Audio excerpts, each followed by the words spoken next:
Okay.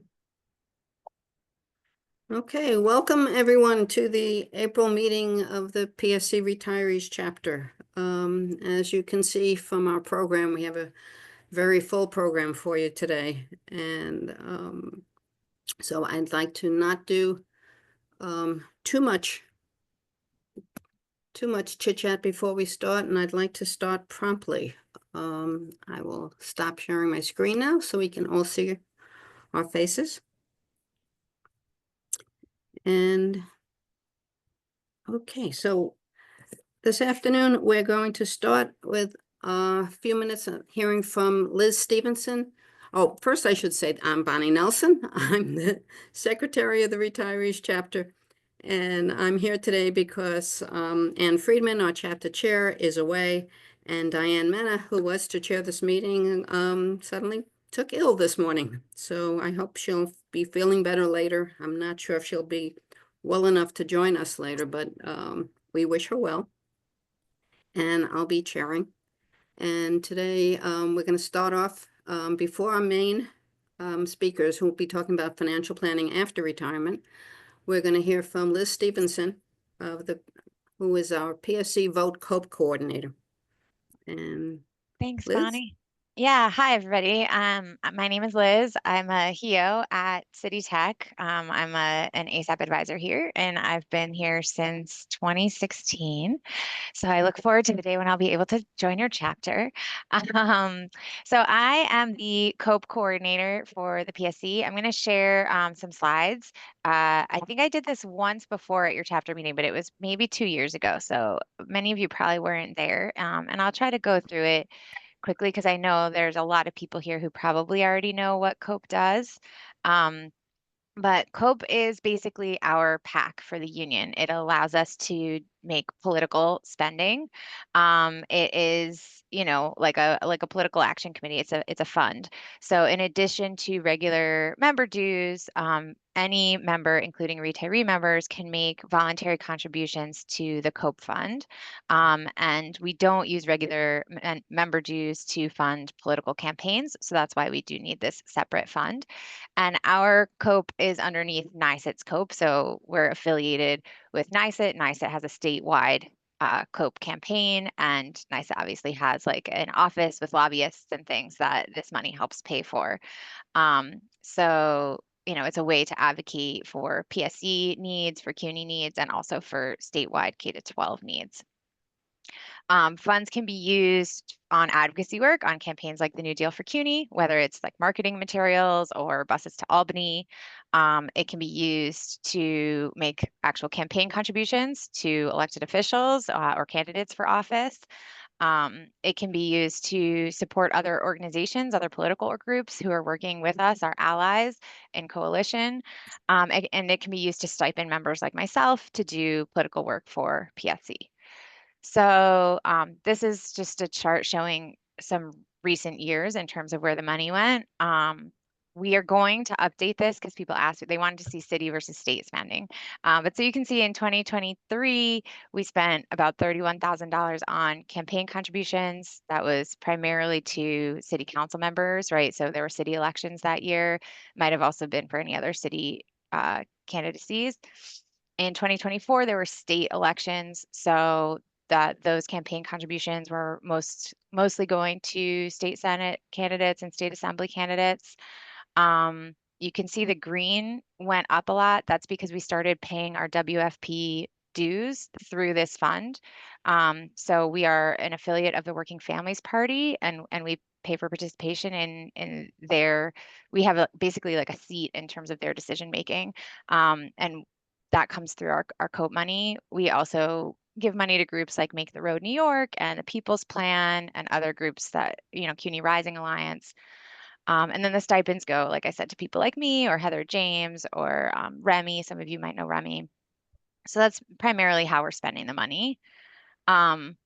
This chapter has some of the best participation in COPE throughout the PSC, throughout our union, because, I think that the word about COPE used to be much more widely spread and understood. Like what this was something that a lot of PSC members understood throughout the 80s and the 90s. And then I think things started to change. And so when I took over a little over 2 years ago, we were down to only 990 contributors. And so we've been getting back up in terms of our numbers.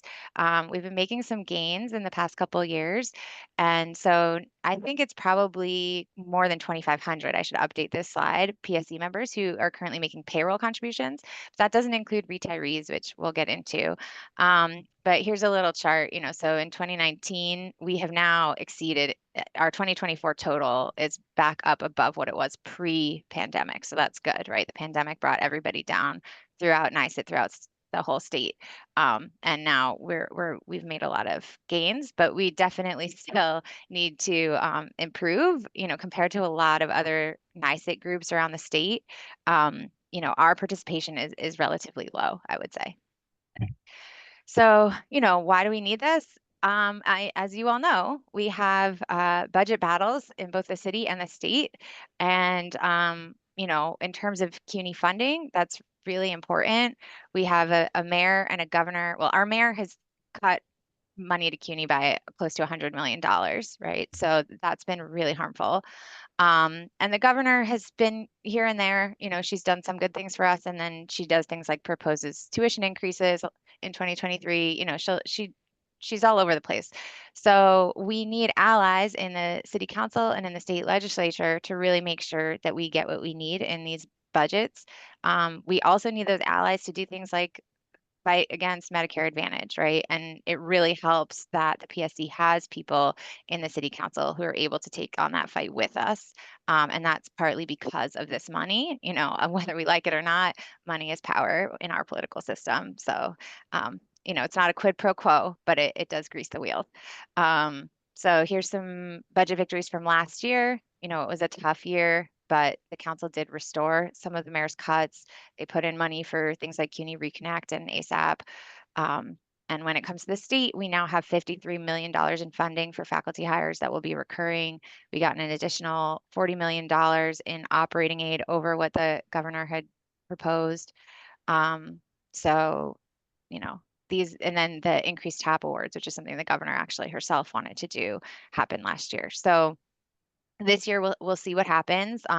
These are some of our budget asks for the current budget year. The state budget was due on April 1st. I don't believe it has passed yet, so we'll see what happens. Stay tuned. And then the city budget will be coming out in June, or will be voted on in June. So we'll see what happens. We're not super optimistic because of everything that's happening in the world right now.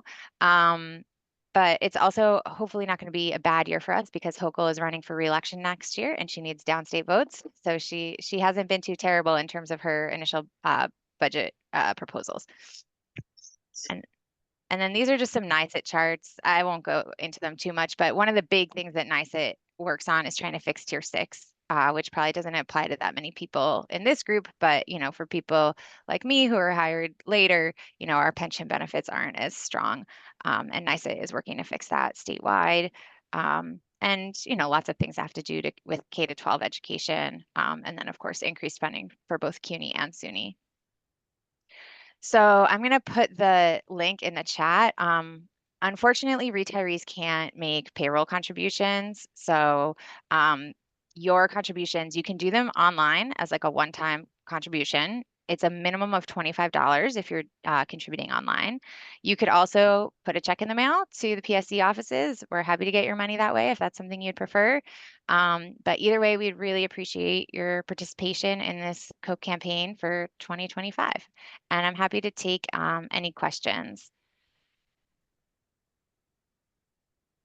Yeah, I'm maybe you could. also, sorry, I can stop sharing. I'm also on the PSC's legislative committee. So one of the things that, we've been doing recently is working on endorsements for the current cycle, for the current city elections that are coming up. I believe the next delegate assembly, they'll be voting on mayoral endorsement. So there is no official mayoral endorsement yet, but the committee, we met with candidates, we interviewed them. Many of the questions we asked them were related to retiree issues, and that endorsement should be made official sometime by the end of this month, I would guess. Okay, thanks, Liz. I don't see any questions, and we do have a very full program today. So thanks very much. Thank you for putting the link to the website in the chat. Thanks, And everybody. okay. Okay. Okay, we have an important program today. When I first proposed this program 10 months ago, I had no idea that our speakers would be talking to you in the middle of the worst market meltdown in years. But here we are. We're lucky to have with us today two speakers from Stacy Braun Associates, which is an organization, as you'll hear later, that works with NYSUT to provide financial planning services to NYSUT members. Jerry McGarren has been with Stacy Braun Associates since 2001 and is the director of the firm's financial planning practice. He is also the financial operations officer for Stacy Braun Financial Services, Inc.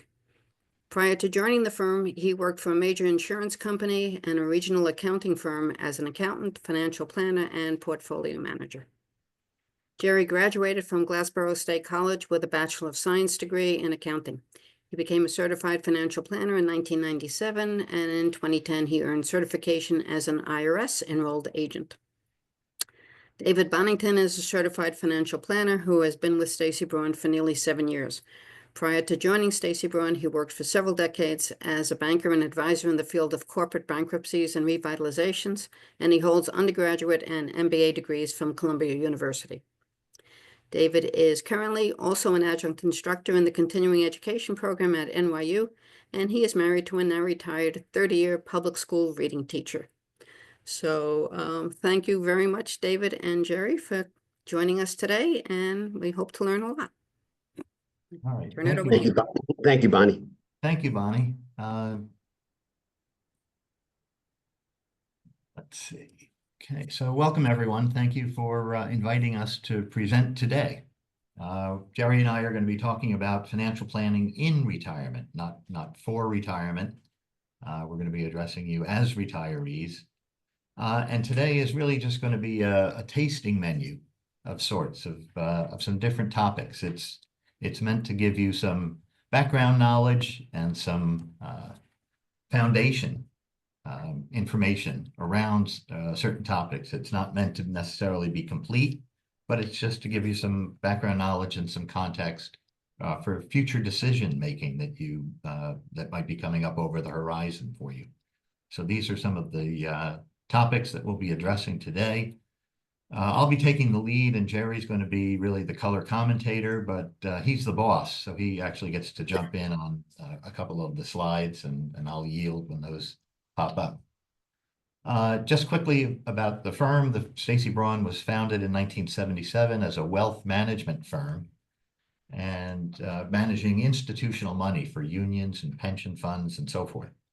And along the way, that's where Jerry comes into the picture in 2001, Jerry founded the financial consulting practice, where we work with members of the unions whose money we manage and so forth, to give financial planning advice and financial counseling advice without selling products. And we have had a decades-long relationship with NYSUT. At the end of this presentation, we'll tell you a little more about that program and how it works and how you can learn more. But we're going to jump right in again in the interest of time here. So when someone comes in and speaks with us about retiring, especially for the first time, or what life is in retirement, we challenge them gently, of course, to think about things in a qualitative way.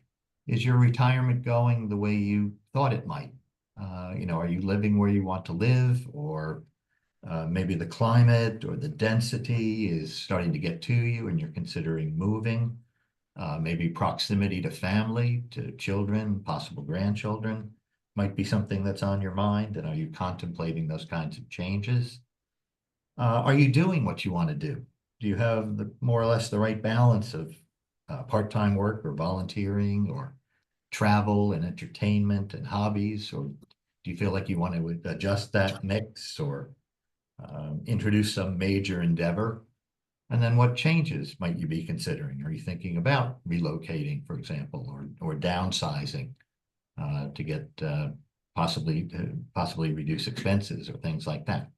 So a qualitative analysis can be just as important initially as certainly as an icebreaker as a quantitative one. But when things, turn to money, we urge that people have a handle on three things, basically. What are your expenses? Have you identified your current or future income sources? And again, these can be a combination of savings or Social Security when you eventually draw that. Any retirement plan funds that you have in the wings or that you're currently drawing. And might in the picture somewhere there, could there be a pension, either your own, possibly from a prior walk of life, or do you have a spouse or a partner that's got a pension? And is that a source of funds that it will eventually be or is currently in the mix? And then net worth can be something worth calculating too, just to get a handle on the current value of your assets. And by subtracting any debts that you have, you get a sense of your net worth. Net worth, of course, can be a changing number as the value of assets change, often for the better, like the value of a house.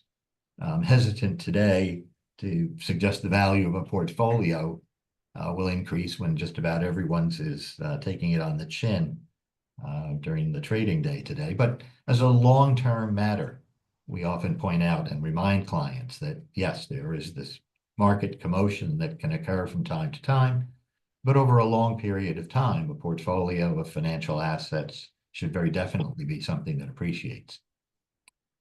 So again, getting a handle on expenses, income, and net worth are all something that we urge. Jerry, I don't know if you want to jump in. Yeah, I was going to say, the goal of determining your net worth, what are your assets, what are your debts, and so forth, is important because, all throughout your career, your goal was to build your net worth, to get it to the highest point possible. Because now you're in retirement, there's a good chance that your net worth will start declining because you're doing the things you've been put off for 30, 40 years. And so we have this finite number now that you can draw from. And our goal is to make sure that your net worth lasts you a lifetime, that you are able to do the things that you want to do, as David discussed earlier, whether it be travel, buy a second home, do whatever. We want to make sure that net worth lasts, because you could live a third of your life in retirement. And the last thing we want to see happen to anybody is you're automatically on just a fixed income lifestyle where you're just living on your pension and Social Security, and there is no other nest egg to draw from. So it's very important to manage that net worth, make sure it does last. Okay. I was never intending for anyone to get lost in the numbers on this page. It's the structure of this panel that Jerry and I want to emphasize. And basically, what can introduce a healthy amount of visibility into one's financial profile is to try to model something like this. You can use any number of templates that are available on Excel or Google Sheets. But you could also do this just on a piece of loose leaf.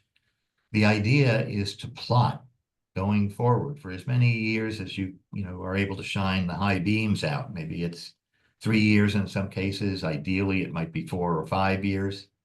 But the idea is to try to find and set up or identify, I guess, the difference between income and expenses, whether for better or for worse. And it can be useful to do the expense portion first. For example, here, and you can put either electronic or actual Post-its into a spreadsheet or onto the piece of paper. For example, here, this couple has identified that their mortgage a $30,000 a year ticket is going to stop at the end of 2027. So after that, there will only be property taxes in their budget. In 2026, they're making a final payment on a home equity line of credit that will pay off their son's college loans. They wanted to, as a matter of treating their daughter, they wanted to make sure in 2027 that they gave their daughter $50,000 for her wedding and things like that. So you can model as best you can the expense structure. And for non-mortgage living expenses, if you want to build in an inflation factor of some kind, maybe 3 to 3.5% on average, just to make sure that those are realistic projections. And once you've laid out your expenses, then you can see, well, where are we going to get the income to cover these expenses? In this case, the couple happened to decide that they were going to work respectively until age 65 and 64, and then to each get the benefit of another year's delay in drawing Social Security. They were going to step down halfway and work part-time. It's again, less the numbers here than the strategy and the structure of laying out a template like this so that you can have some forward visibility about years when you're likely to have a surplus or, more importantly, a deficit, and have time to react and figure out, okay, if we are facing a deficit in a given year, how are we going to fill in that hole? Where's the extra source of cash going to come from? Maybe I have to work another year as part-time, or do I want to make a gentle draw on a retirement plan, or exactly how do I want to fill it? But again, a chart like this can be worth setting up. Usually it makes sense to do the expenses first and then plot the income that will give you the coverage you're looking for. So some sources are predictable. If you've worked all your life, you're able to hold down a job and you can rely pretty much on part-time employment. Social Security, notwithstanding all of the current commotion, is still something that has hopefully some certainty about it. And then a pension, particularly a New York State pension. New York has done a pretty good job about funding a pension. So if there's a state pension in the picture, it's a well-funded arrangement, in contrast to some states like Illinois or New Jersey, for example. If you need additional funds, if you can't live on those sources that you can control, then you're going to need to find cash from some other source, and you should work to identify that.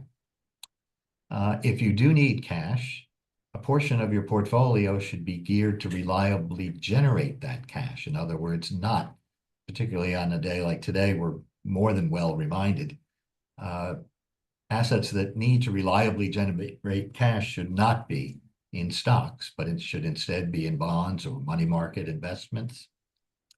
And then if you're worried on a long-term basis about, gee, what happens if there's something that I can't correctly forecast, if there's a curveball that comes into my life, or some unexpected expense comes around from the dark side of the moon, think broadly about any fallback sources that you might have. If you own a home, what's the equity in your home? Do you have cash value in an insurance policy, for example? Do you possibly stand to inherit some property at some point, or some financial assets, things like that? And then some fallback measures. If we had to, what would we do to either conserve expense or find some way to downsize?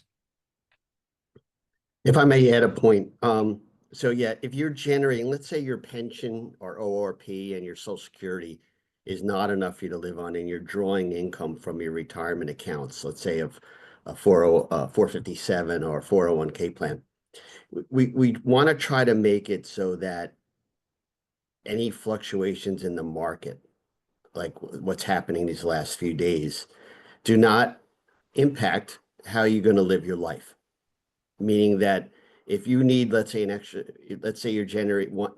$1,000 a month for your portfolio, that money should be available at all times, regardless of what the market is doing, so that it doesn't disrupt your lifestyle. The last thing you want to do in retirement is say, well, you know what, we can't go on that trip next week because we just lost 15% in our portfolio, or we can't get income from it anymore. So that we'll talk about that a little bit briefly, a little later on with asset allocation, but it's extremely important that you don't let investments drive your retirement, as to where you're sitting there worrying about it and saying, well, what I won't be able to do this now because the markets are down. Well, that needs to be planned way ahead of time to prepare yourself for situations like we're going through right now.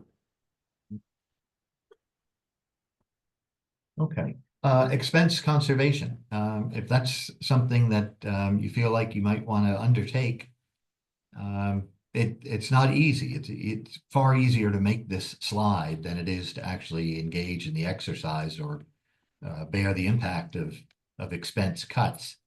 But sometimes there's opportunity hiding right in front of you. Some likely suspects might be take a close look at your credit card statement. Are there some recurring items you're being charged for each month where you're really not getting the value that you once did? I was working with a 40-year-old gentleman client who was saying, gee, I ought to be finding a way to save more money, and I don't know what I'm doing wrong. I suggested that he start with his credit card statement. And he came back and said, yeah, I've got a $20 a month subscription that where the magazine. Hi, this is Kristen Fury. Well, oh, okay. Yeah, I guess that was some background noise. He had an old subscription, $20 a month. He had a gym membership, $70 a month. And he said, I'm only going once a month. I should walk around the block for nothing at this rate. And a lot of little things, no one thing over $100 added up. And he really found that he was able to wring $600 or $700 a month out of his budget for things that he just wasn't getting full value for, including his television, phone, internet bill, where he realized on reflection that he had Hulu and Paramount Plus and Disney Plus and Max and HBO. And he said, I just don't need all these services. He also kept receipts to understand his spending habits, and he was willing to curtail some discretionary spending, eating out and some other things that he determined were excessive. And then he also vowed to take a look. So I made this slide on the basis of one single client, but it's really a composite for things that a lot of people can do and find at least a pocket of hidden cash somewhere. He made a resolution when his home and auto insurance came up for renewal that he was going to at least shop around for a possibly less expensive alternative. And then, of course, keep credit card balances as low as possible, because at the interest rates that card balances charge, that's a very, very expensive proposition to carry card balances. Jerry, this might be one of the slides you want to jump in on. Yeah. So, when you became an employee of the city of the city university system, you had to choose between selecting the New York City pension or the optional retirement plan. Two very different types of pensions, let's say. Whereas the NYSERS pension is what's called a defined contribution plan, where you're guaranteed a Actually, benefit. TRS.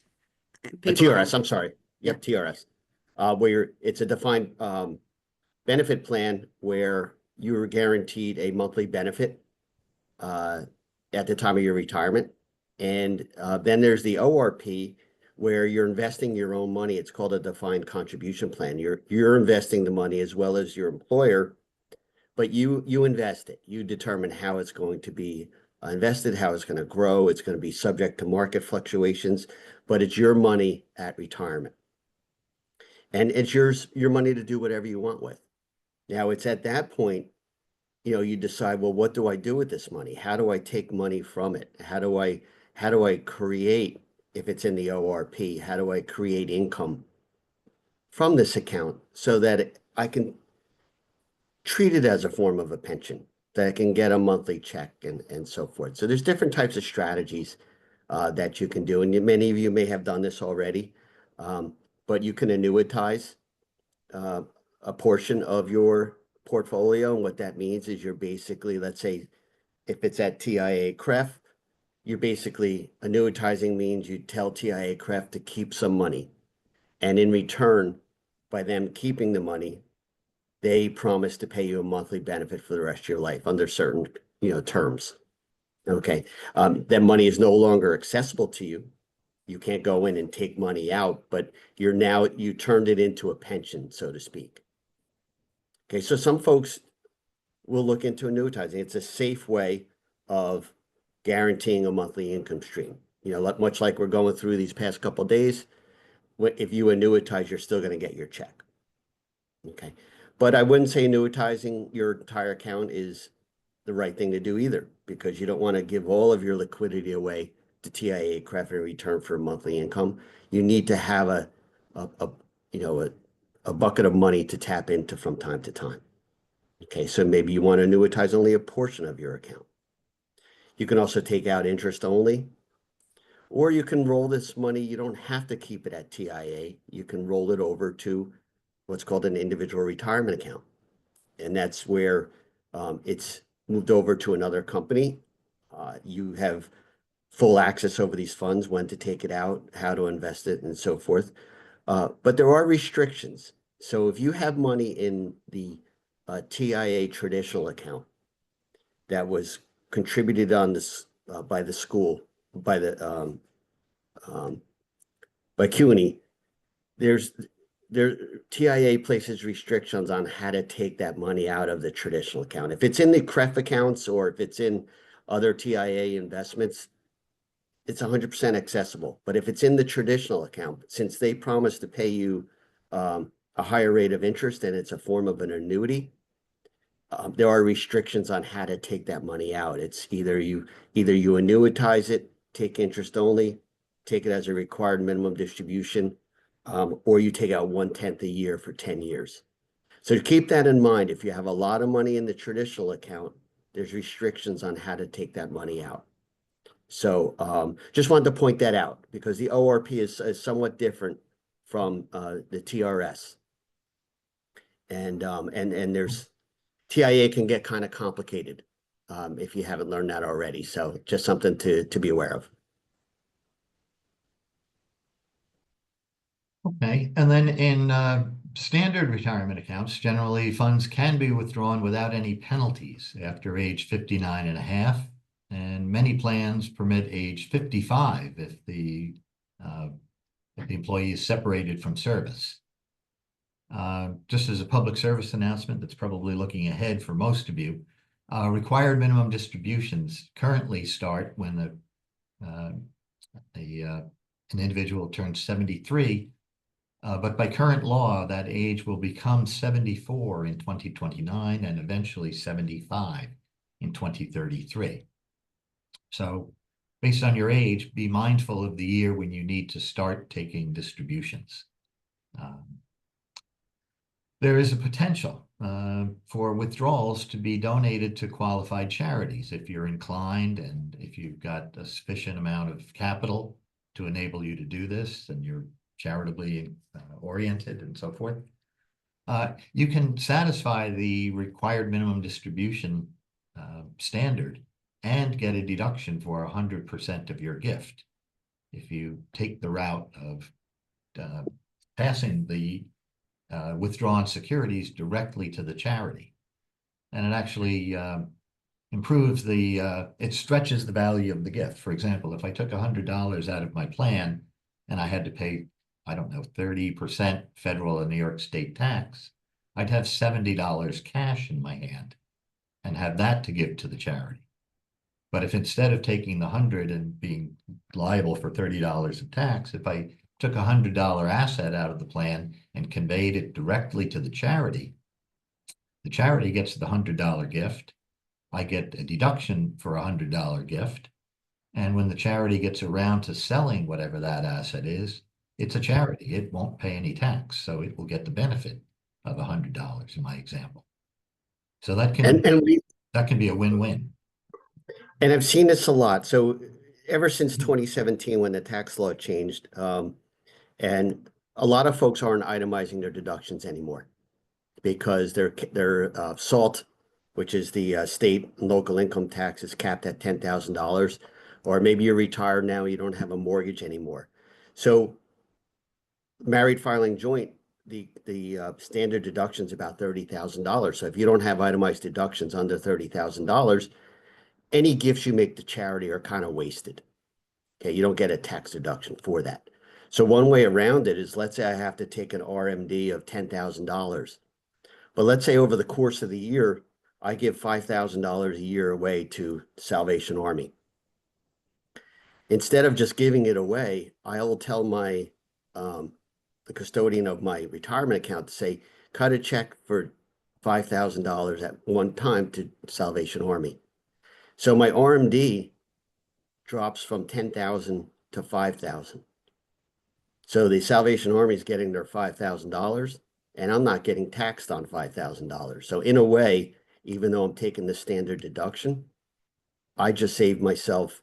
I just in effect took a charitable contribution deduction. So it's for folks that are charitable, and it's a good way to reduce your income since you're no longer getting the charitable deduction. Okay, and just a couple of other considerations. Not only are withdrawals taxed, but these funds are like toothpaste. Once you have removed them from the four corners of a tax-deferred vehicle, the funds that are left in your hand after tax can no longer go on to receive tax-deferred treatment. So it's, and being a retiree, there is no, in most cases, no way to restore these funds through payroll contributions, or unless you're working part-time and can open up a traditional IRA for up to $8,000, there's no way to fund a tax-advantaged retirement plan. And then tax rates, this is on everyone's mind. We see this, deal with this every day right now. The 2017 tax code that Jerry mentioned set today's tax rates and tax brackets and so forth, but with a sunset feature, meaning the whole thing goes and dissolves on December 31st this year. At some point during 2025, we will find out what Congress wants to do by way of new tax rates and new brackets for January 2026 and beyond. But until that emerges, it's a bit of a fog bank, and we don't know exactly how to plan with any precision right now. But it may be the case later in the year when we find out what Congress has done. It might be advisable to either defer or possibly accelerate withdrawals based on the rates that we see and in the context of a client's individual needs, other income, other resources, and so forth. It's usually a very worthwhile matter to consult a tax advisor on a question like this.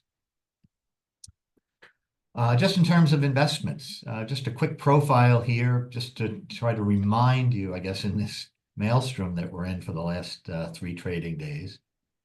Cash and liquidity is, cash is probably the place to keep emergency funds or money that you need to balance your budget in the corner bank.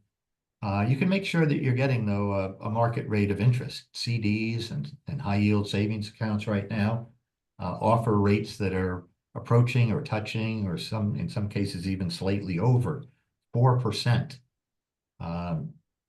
So it's better than the average annual return over the last 35 years. Take advantage of that. Make sure that your money is working as hard as you once did. In your retirement accounts or a brokerage account, just for reference here, we just provide some statistics on bonds, which produce income, and again, are suitable for any asset allocation that you need and are counting on to generate cash for you. And then stocks, which offer long-term growth, but with capital V volatility, as we're seeing in very clearly here this week. Here's a historical plot. We share this with a lot of clients, either clients starting out or clients in retirement, or even in these times like these. It's a 100-year plot of how stocks and bonds have fared vis-a-vis inflation since U.S. markets were organized just about 100 years ago. It was put together by a Yale professor named Ibbotson, whose name you see in the upper left. And the professor basically asked himself, before he completed the chart, if I could go back and get into a time machine and go back to 1926 and invest $4 bills in 4 different asset classes, how would I have done? What we're trying to stay ahead of when we invest is the gray. That's inflation. It's been pretty hot lately, but over 100 years, it averages about 3%. That ties to my suggestion before, if you're trying to do that financial profile, that you could use 3, or if you want to be more conservative, 3.5% as an inflation factor. And over a long period of time, you should be pretty close to the mark. The 4 investments that the professor chose were short-term, the green line, treasury bills, and longer-term U.S. government securities, the orange line. And an investment in either or both of these bonds, which are thought to be risk-free investments, if there is any such thing in the world, would have produced an inflation-beating and pretty smooth ride for 100 years. You'd get a smooth ride to an inflation-beating return. But neither of these investments would do anything close to what $1 invested in a basket of small stocks or large stocks would have done. You can see the fantastically better returns. But to obtain these kinds of stock returns, one has to be prepared for exactly what we're facing here today, which is volatility and very often some harrowing downdrafts in the market, or some periods of underperformance. You can see the Great Depression in the lower left. In the middle of the screen, you can see the late 1960s and 70s, where with me, you remember waiting on gasoline lines in 1974 and 79 for 2 hours for a tank of gas. We had steepening inflation. We had ultra high interest rates.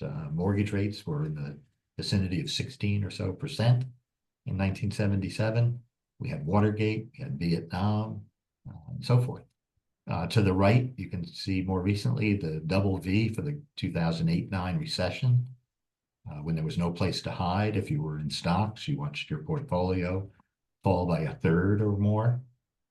So very unpleasant times, equal to the kind of storm that's going on outside your windows right now today. But over a long period of time, stocks are thought to be the place to be if one wants to amass wealth. What we point out to clients is that there's no 15 or longer year period in U.S. history when one would have been worse off holding a basket of stock. You could cut these 2 blue lines into any segment length of at least 15 years. And in every single case, you would be wealthier for having held a basket of stock. Jerry thought this slide was important to add. I can't agree with him more. We strongly advise clients against trying to time the market. It's too difficult to be right on getting in and getting out and getting back in and exiting another time, a second time, and so forth. And to prove up this point, we found this useful information from JP Morgan Chase and Bloomberg.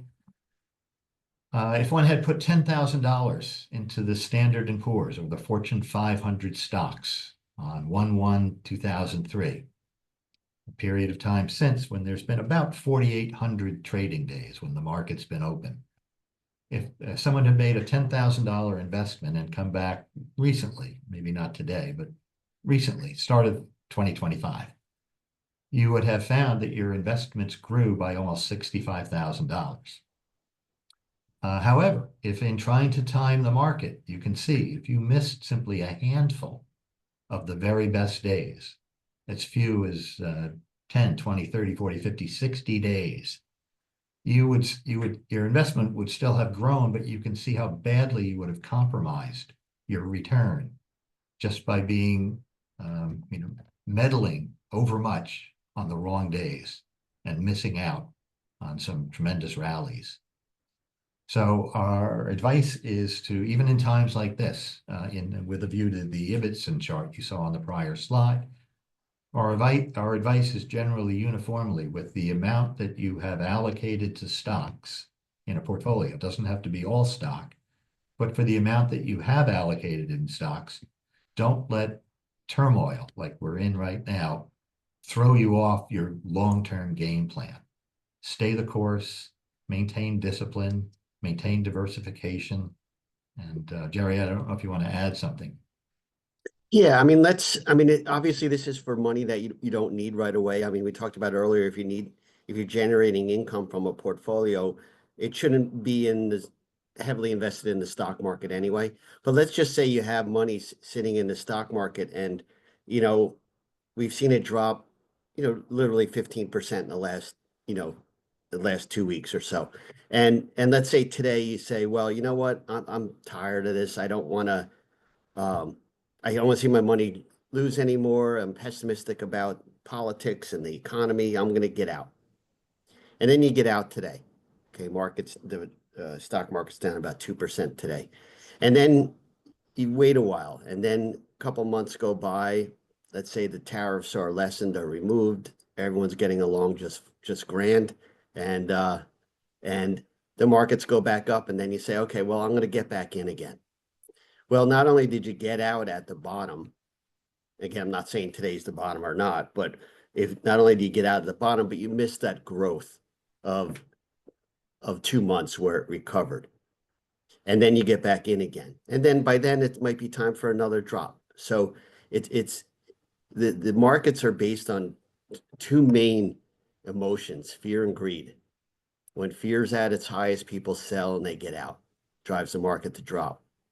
Then when market's doing better, greed's at its highest and they buy more. But we have to remove emotion from the market. And if you just have to stay, if you're in good investments and you have time on your hands, then you just, our usual recommendation is to stay the course. Okay, so to summarize the investment slash section of the presentation, keep key principles in mind. Make sure that you understand the risk-reward proposition that your investment choices offer you. Allow the time horizon before you are going to need funds. Help to drive and direct and guide how you invest and the asset classes that you select. Keep discipline. It's very hard to do, but maintain discipline and diversification, even in uncertain times like we're in.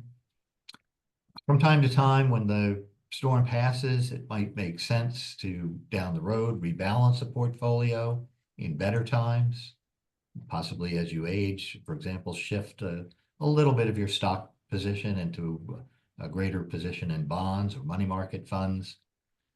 Don't overlook RMDs. There are significant penalties for missed withdrawals.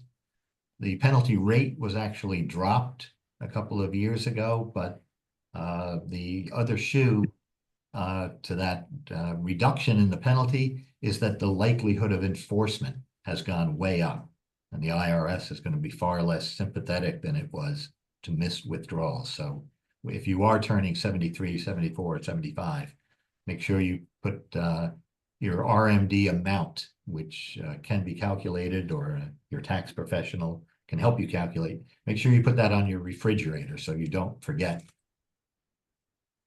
And then any optional withdrawals, it's worthwhile, again, considering taking money, but only with a view to taxes, rates, brackets, and so forth, and your other income.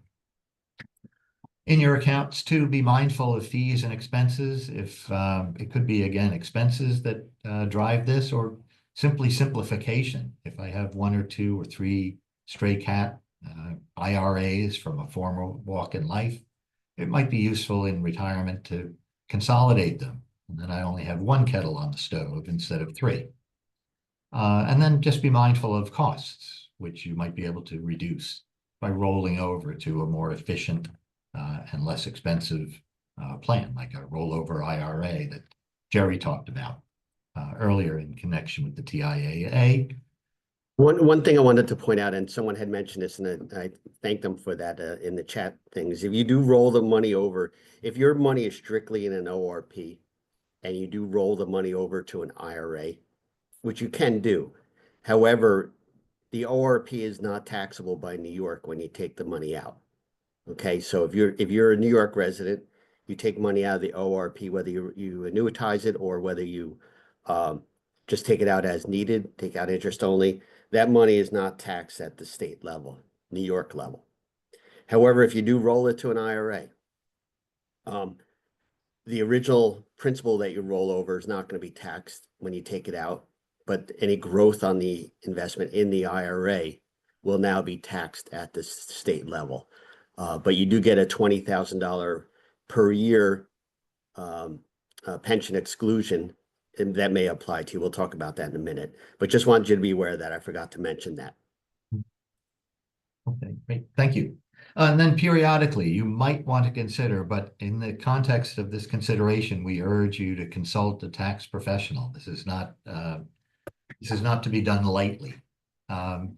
But again, based on the tax rates that emerge from the legislation that's going to hit the books in 2025, it might be worthwhile considering an optional pre-tax account withdrawal. If you're looking at a rate sheet that suggests that in 2027 or 2028, you're going to be paying a much higher rate than you would pay today.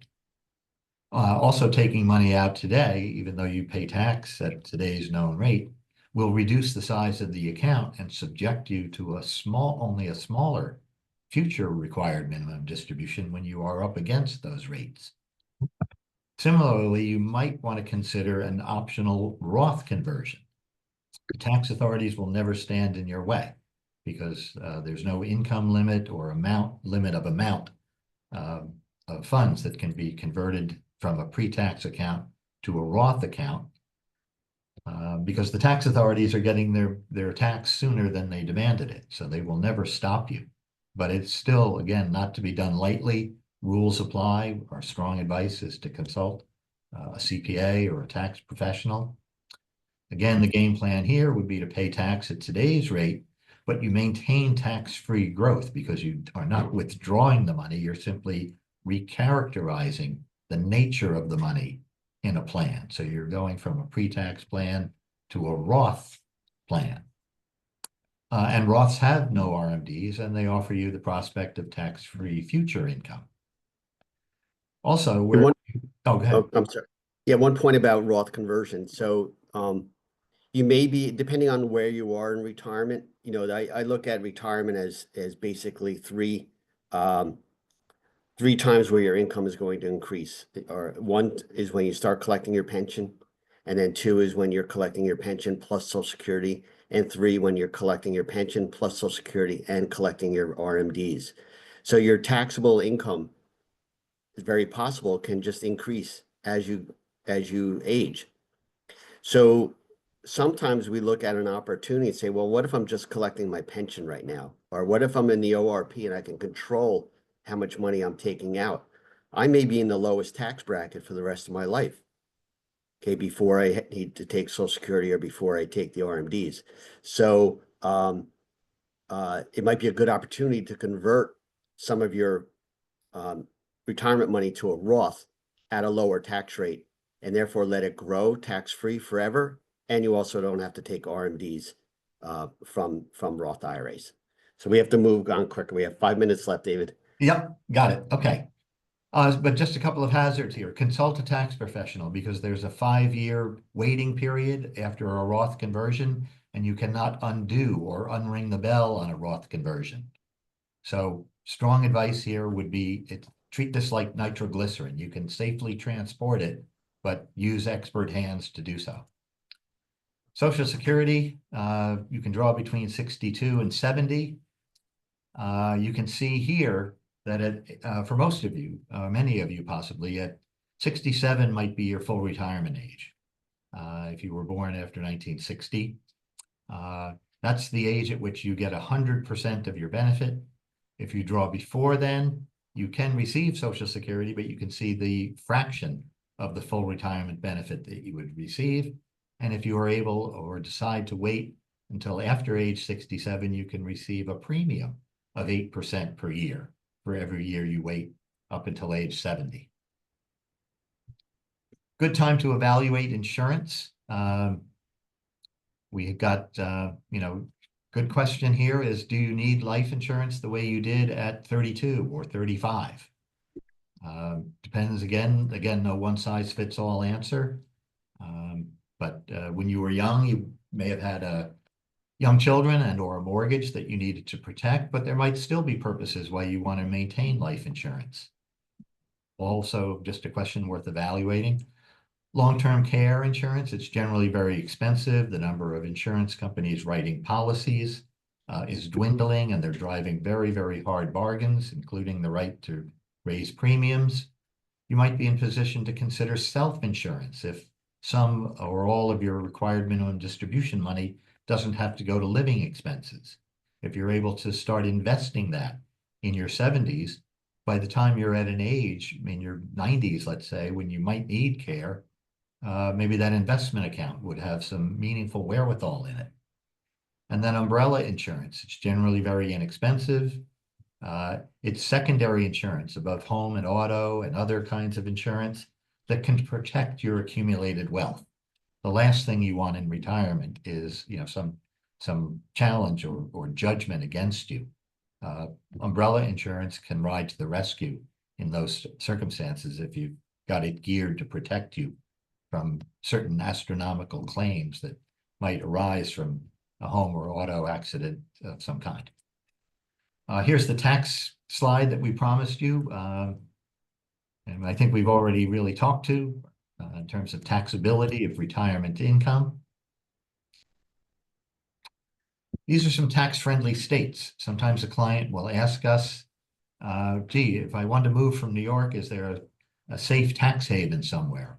They exist, but just because a state, one of these gray states, might tax your New York pension or some of your other income, don't necessarily rule that state out, because the property taxes, for example, might be lower, the sales tax might be lower, cost of living might be lower, and you might have some other intangible boxes being checked, like proximity to family or climate, that make the state on balance a desirable place to go.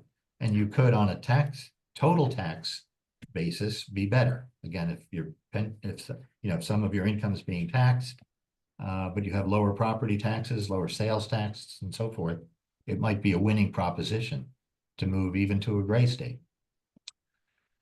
Who needs estate planning? Everyone.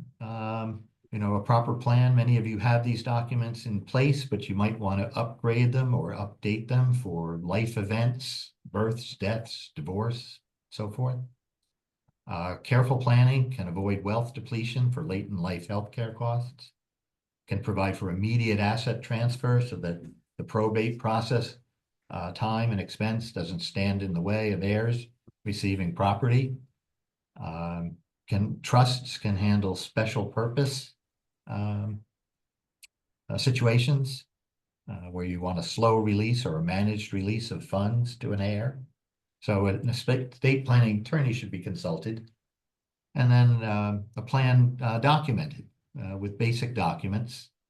Beneficiary designations, just a quick word here, they are critical. They move property irrespective of what a will says. So make sure your beneficiary designations are always consistent with your current thinking. And documents that well worth keeping current for peace of mind are your will, and then what we call advanced care directives, a power of attorney, a healthcare proxy, and a living will, where you can give someone who loves you the ability to act for you if you ever became incapacitated. And with the living will, you can give this person your instructions about what to do or refrain from doing. Last topic. Sometimes clients ask us, I'm considering hiring a professional advisor. What should be on my mind? Well, anyone can call himself or herself a financial advisor. Nothing prevents that. If you can print a business card, you can say that you're a financial advisor. But CFP, Certified Financial Planner, or other credentials and qualifications can be distinguishing. Very important to understand, how does the planner or the planner's firm earn compensation? What events or activities give rise to them earning a fee, a commission, or both? If you can understand the answer to that question, you'll know a lot about how the relationship is likely to go and where might there be potential for conflicts of interest to arise. Probe for understanding about the scope of services. How proactive is this planner going to be on your behalf? And must they, in all cases, put your interests first? Do they have to, in all cases, observe and serve as a fiduciary to your interest? So a summary of suggestions and recommendations. I think you probably gathered these in the course of the presentation. I'll give you a moment just to look through the list. With emphasis on the last one. Take advantage of NYSET endorsed programs, and we are one of them. Just very quickly, you can find this on the website if you want more information or decide to explore enrollment. You can see the website at the bottom of the page. That's the complete website, but if you simply go to memberbenefits.nyset.org, you're well on your way to finding your path to a description of our services. And we provide two. There's a full service option where for $260, you can have 6 hours of telephonic or Zoom consultation. Jerry and I and our colleagues are both and are all certified financial planners. So we do have that important designation. We are all fiduciaries. And we don't sell any products. We never press you to buy anything. There's no sales pressure in a meeting. We're simply here to help give you information, suggestions, and ideas. So with that, why don't we jump ahead, and Bonnie may have collected some questions. Or maybe wants to throw the Q&A open to the group. I don't know. We have Thank you. time. We do have time for questions. I think we thank you for a very enlightening presentation and very reassuring presentation. So if you have questions, please just raise your hands. And we will unmute you. While we're waiting for people to raise hands, we could maybe you or Jerry want to answer some of the questions that came up in the chat. I think I tried to answer them all. Sometimes it goes quickly and people miss it. Yeah, I'm looking over it. If people do have questions, please keep them relevant to the topic of the presentation. Keep them general so that they apply to everybody. Keep them brief so that the answers will be useful for all of us.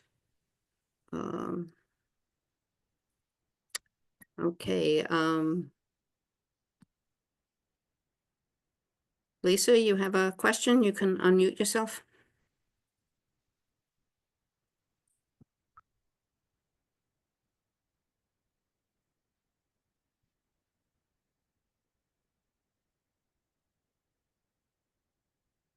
Okay, well, Lisa's working on that. Jim Cohen, do you have a question? Yes, I do. Can you hear me? Yes. Could the person who's, you were talking about withdrawing from the ORP 403B IRAs to satisfy the RMD requirement and get the deduction for 100% for a charitable gift? And then you went on to say something beyond that that I didn't follow. Do you remember what that was? Can you repeat that, or when I? Regarding the charitable, Yes. So basically, let's say you're required to take out $10,000 for an RMD. You can instruct your provider, whether it be TIA or another custodian, to say, okay, instead of giving me $10,000, give 5,000 of it to this qualified charity. And what they'll do is they'll cut the check made payable to the charity and send it to you so that you can give it to them. And then at the end of the day, you're only going to be taxed on $5,000 of that RMD instead of the $10,000, because you've given that money to charity. It's a great way of being able to take advantage of a charitable deduction if you don't itemize your deductions, which a lot of us don't itemize anymore because we don't have enough due to the SALT limitations. I don't know if Thank that you. answers your question. Well, I think so. I have X amount of money in my total RMDs, say it's 10K. I ask for 5 of that to be sent to me as a check that I then pass on to the charity, or it has to go directly to the charity. No, it has to be made payable to the charity, but they usually send it, in my experience, they should send the check to you. Let's say you want to give 5,000 to Salvation Army. It's going to be made payable to Salvation Army, but it's going to be sent to you so that you can give it in. Okay, thank you very much. Yep, no problem. Okay, Lisa, you have a question there? Yes, hi. Okay, so I'm sorry I didn't get a chance to voice my opinion concerning the first section. I wanted on record that the PSC and COPE do not support retired council members. They support council members who do not support retirees, okay? I want everyone to know the city council is not supporting retirees. I want you to know that. Thank you, Lisa. See a physical hand from Harry Lutrin. Call him. I'm Hi. not, go ahead. On the RMD distribution, can you name multiple beneficiaries of that, or is it just one at a time? So the companies that we deal with do allow multiple. You know, I don't think they want to give it out weekly or anything like that, but I mean, if there's more than one charity, yeah, we've done that with the custodians we use. You'd have to check with whether it's TIA, CREF, or whoever you have on how many they can do for you. But I've seen multiple done. Thank you. Mm-hmm.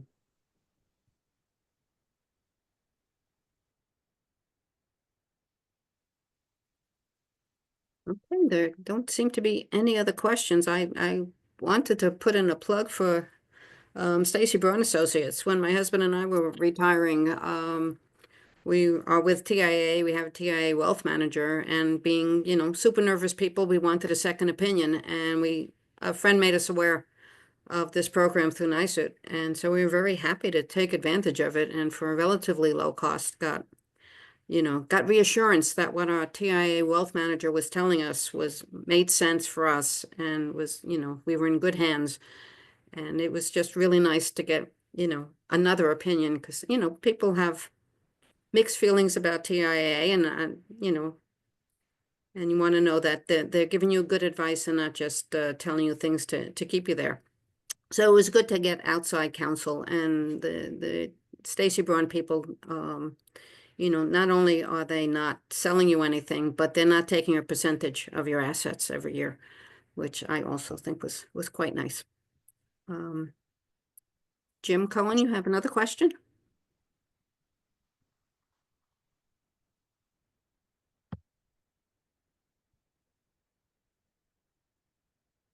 Ava, I'm sorry, if there's time, someone else should have precedence over me, but if there's time and no one else has a question, I'll ask another one. okay, well, Jack Hammond has a question, so we'll let him go first. Keep your hand up. Okay, good.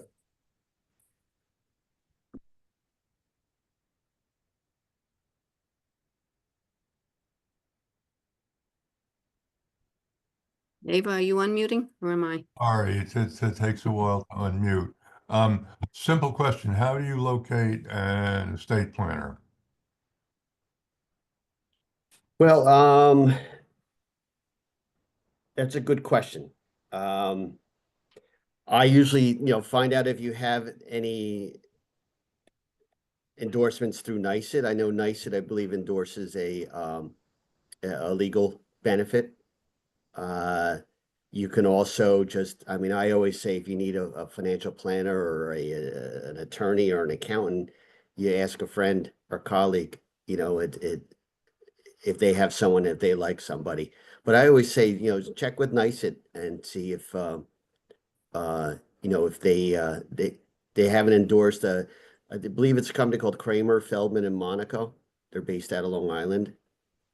They're endorsed by NYSED, so you may want to start there. Thank you. Okay, Stephanie McGregor. Yeah, well, I'll drop that name in the chat Can we box. go back to Jim Cohen? Okay. He's still unmuted. Go ahead. Okay, thank you. Back to your piece about the Roth conversion. Could you give an example of a kind of type of retiree where you think that would be a good move to make a Roth conversion?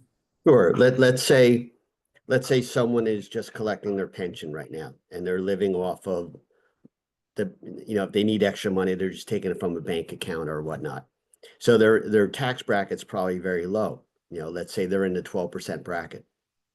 But once they start collecting Social Security and once they start collecting their RMDs, maybe they jump into the 22% bracket.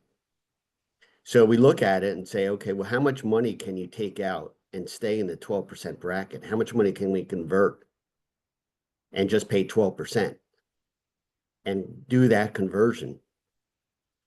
And then later on, I mean, you'll never pay tax on that money again. You paid it at a lower rate. If you would have taken out when it was an RMD, it might be in the 22% bracket. So there might be an opportunity to do that. Everybody's different. I'm not saying this works every time, but you kind of have to look at your tax rate at the time and what it would be when you're taking your RMDs So and see if there's opportunity. See, am I saying it correctly? One looks at one's bracket, and if one is in a low bracket, a lowish bracket, but the bracket might increase because of more income coming in, that would be time to look at a Roth conversion. Yeah, sure. What if one is in a relatively low bracket and doesn't see any change? This is effective tax. Is this bracket or effective tax rate? Bracket you were looking at because it's going to push you over into the next bracket. Yeah. I see. Okay. Yeah. Okay. Thank you. Yep. No problem. Stephanie? Hi, can you hear me? Yes. Hi, great. I'm following back up on the RMD 5,000 to the Salvation Army example. At that point, my income would be reduced, would be added, 5,000 would be added, not 10,000. That's correct. Okay. And also, does any of this apply if one is living out of state now, in not one of the friendly states? The qualified charitable RMD applies to everybody. Doesn't matter what state you live in. And that's like colleges, Salvation Army, muscular dystrophy. Yep, as long as it's a 501c3 organization, a tax exempt organization. Okay, so I'll be in touch. Thank you. Yep, no problem.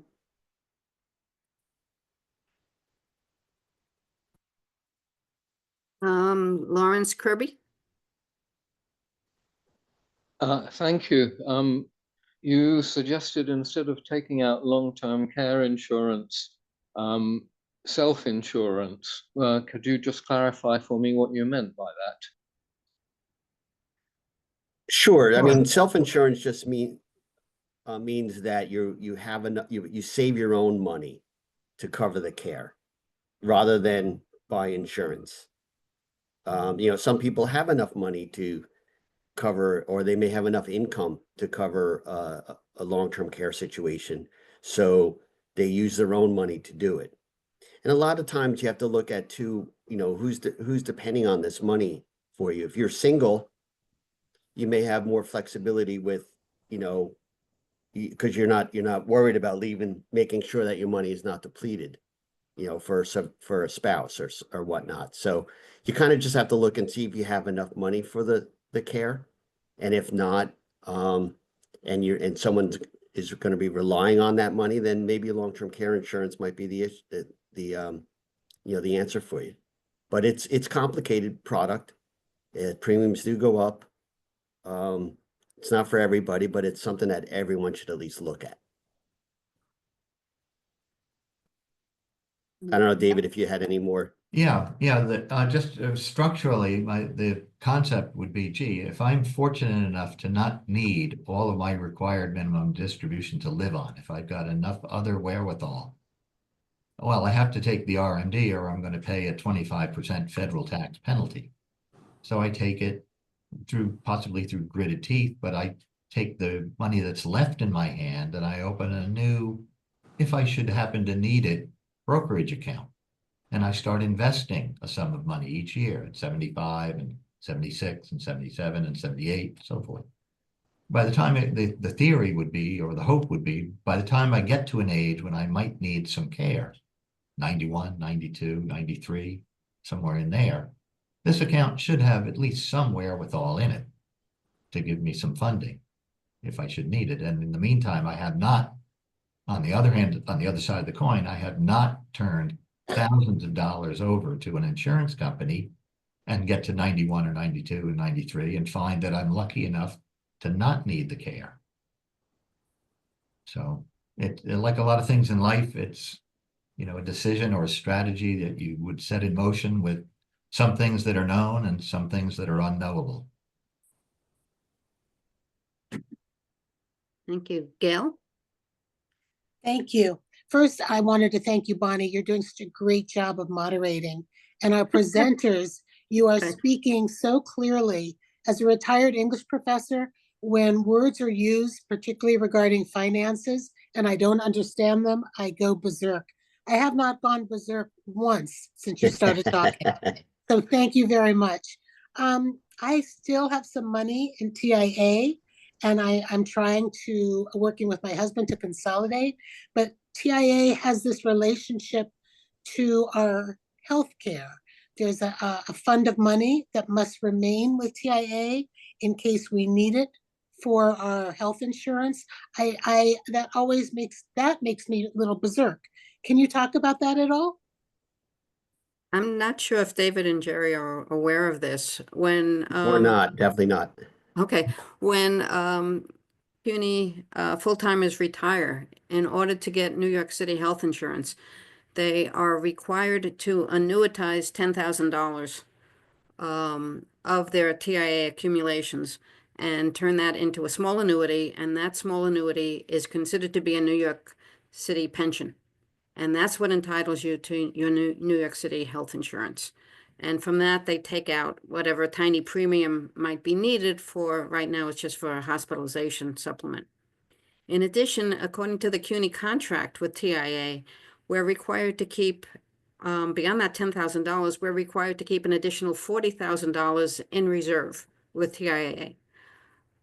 I have no idea what for, but that is part of the CUNY contract with TIA, and we seem to be stuck with that. Thanks, Bonnie. Okay, but if you're in TIA and you're living in New York State, you should give thought to whether you want to take money out of TIA, because then you may be subject to heavier taxes in other states, as was. Yeah, that's a good point, Bonnie. And it kind of goes back to what I was talking earlier about rolling over to an IRA. So I would certainly get all your facts first before that even takes place. Because we were not aware of these stipulations that TIA has. Thank you. Thanks, Bonnie, for explaining that really clearly. Thank you. Okay, Francis and Palmer Tom. Yes. If you set up an irrevocable trust fund, can you put your minimum distribution into that? So it depends on the type of trust you set up. An irrevocable trust just means that you put aside money, and that money is really outside of your estate, so it can't be touched by creditors, can't be touched by Medicaid if it's in there for a certain period of time. However, if you keep adding money to it, this may be something for the attorney who set it up. You certainly don't want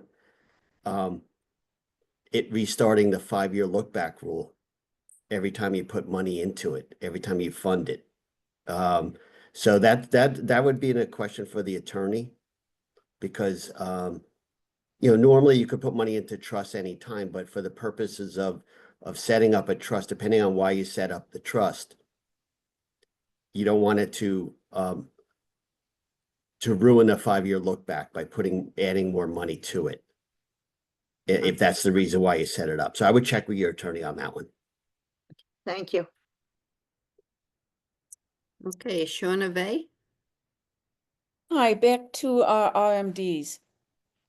You said that if there's RMD money that you don't need, that you have to take out, you might start a new brokerage account. Would it make sense or not make sense to open that brokerage account with your current organization, in my case, TIAA? I have in them a brokerage account already. Would I start a new brokerage account with them, or would it make more sense to go to somewhere new? No, it's certainly easier to do it at the same custodian, you know, because then it's just a transfer of money from one account to another. And if you're happy with them, then by all means, you know, that's fine to do it that way. If you're not happy with them, you can open a brokerage account anywhere. Mhm. You know, Fidelity, Vanguard, Schwab, you know.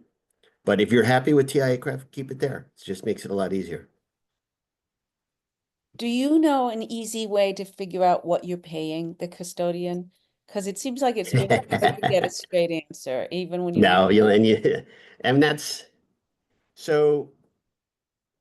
If you're hiring, it depends on what you hire them for. If you hire them like as a wealth manager, or a money manager that's overseeing the account, it's usually a percentage of the assets. Could be 1%, could be 1.25%, it could be lower than 1%. And it's usually outlined in the contract, and then you never hear about it ever again. But you should see it come out at least quarterly from your statements. There should be something on there that says, here's the fee that came out, and you can kind of figure out what you're paying. But yeah, the industry is fantastic at hiding fees. It really is, and unfortunately, but it just takes looking at statements. If you want us to review statements, we do that quite often and say, here's what you're paying. Good, thank you. Yep. Okay, I think one last question. I think this will be our last one. Okay. Clement Hemmings. Yes, hi. This is for Jerry or David. Withdrawals from the TIA, CREF, TDA, or option retirement plans in New York, are they subject to New York state taxes? This is withdrawals. They are not. Nope. The Oh. ORP is not subject to New York state tax. If you have a 403B plan or an SRA supplemental retirement plan, that is subject to New York, but not the ORP. That's as long as you live in New York. Okay. Okay. All right. And the tax professional should know this. I would make sure you tell them, just in case. I've seen tax professionals miss it. Yeah. Yeah, absolutely. You know, if they're not familiar with working with, you know, educational professionals, it's very possible that they could miss it. But how would you be able to prove that to them or bring some to show that this is what it is? You get a letter when you get your 1099 each year from TIA CREF. You also get a letter that states what portion is ORP and what isn't. Oh. And then yeah, the tax preparer should know, or you should at least tell them that the ORP is not taxable at the state level. Okay. And on the 1099 on the bottom where they give that state information, they shouldn't have any state income because it is ORP. But again, it's just something I would absolutely make sure that tax preparers aware of it. Okay. All right. Thank you very much. Yeah, no problem.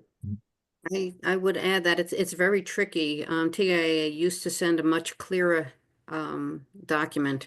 And Yeah. the last few years, they send a regular 1099 and then they send or don't send. I have not gotten in the mail the last few years, but there is a document that they prepare for you that says which of your accounts is subject to New York State taxes and which is considered the ORP and is not subject to New York State taxes. And if Yeah. you haven't seen this document, you can go online and look for it, or you can talk to your wealth manager or your TIA representative and ask for help.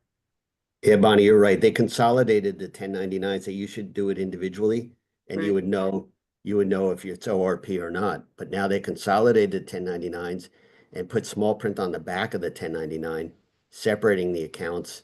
But if an accountant's not aware of it, then it's a very good chance it could be overlooked. And it's a lot of money. Yeah. Oh, yeah.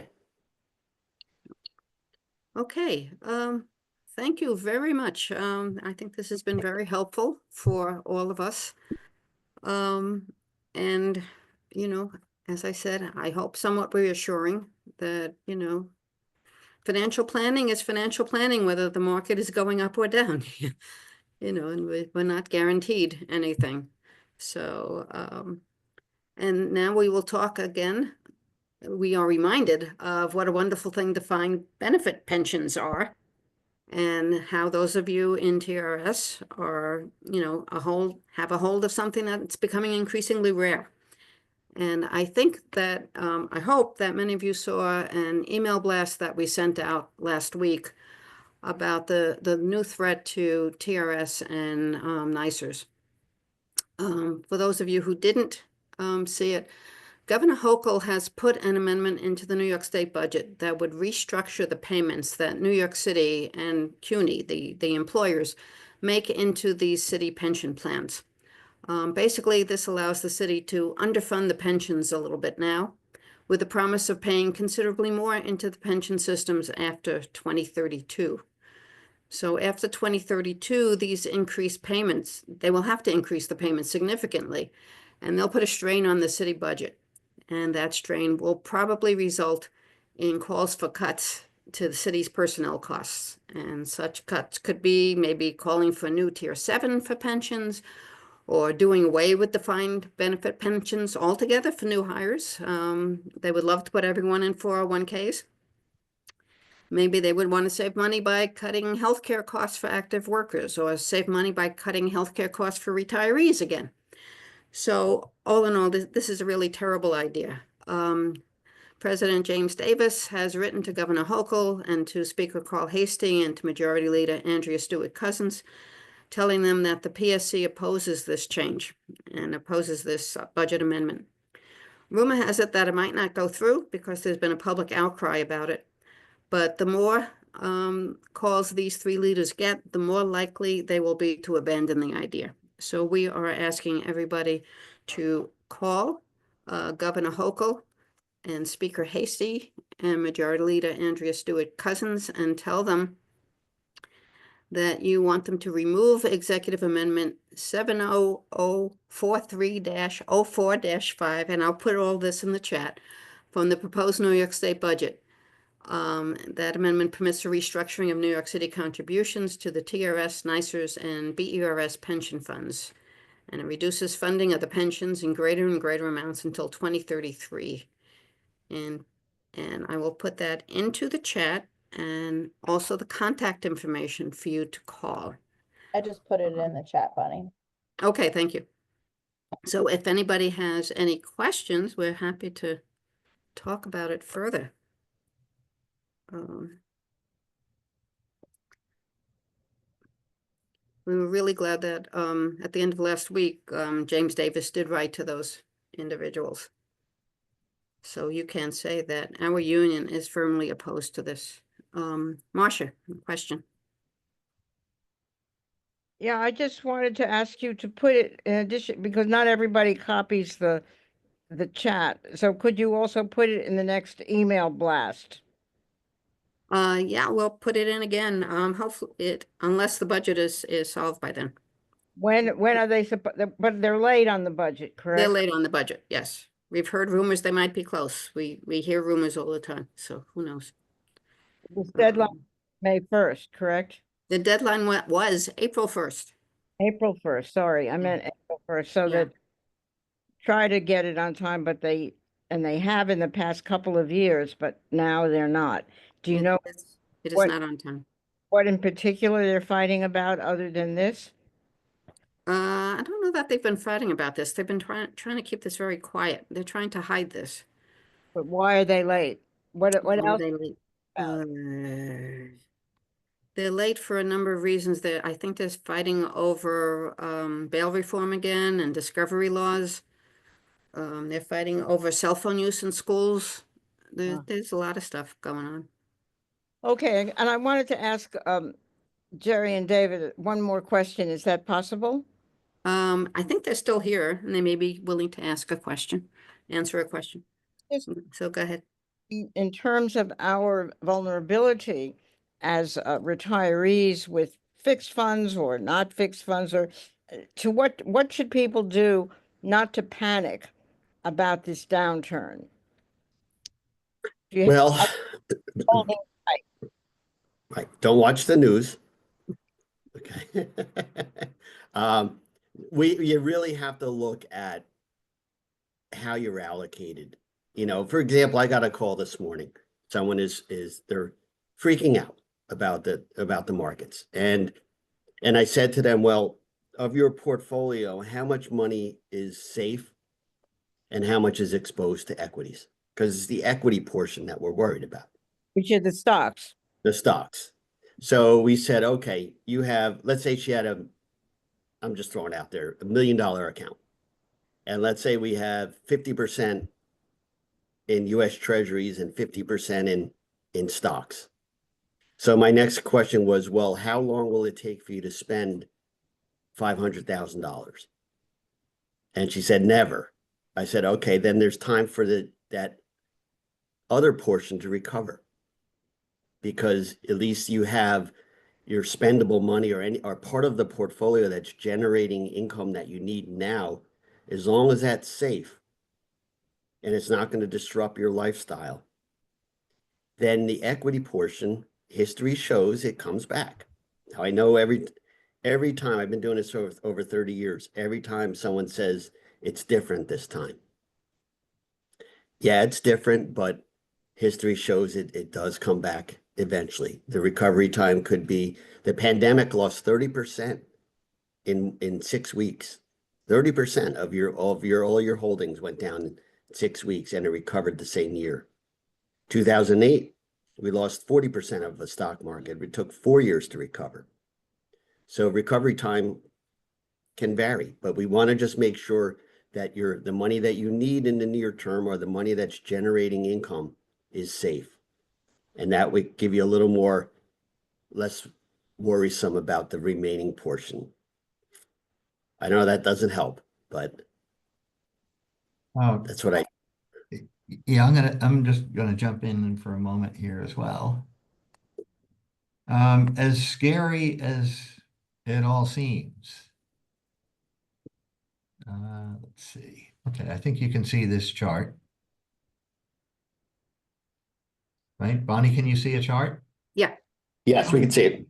Okay. As scary as the drop looks in the last little while, the last month, we are at the level that we were in right here on February 12th, 24, on the way up. So is this pleasant to look at? Of course not. Is this a commercial to invest at this moment because we think we're at the bottom? Of course not. But it's not like we've given back 10 or 15 years of gain or pickup. Just an observation. And as I'm looking at stocks right now, the S&P 500 is now positive today, We're where it was actually down up slightly on the day. Yeah, so where it was that down change? 2% this morning or more. Right. Now, does that mean it's going to change course and go back up? No, of course not. Not necessarily. But just for context, I was hoping that this chart would be helpful. But David, click on all. Go back to that. Sorry. Okay. Let's see.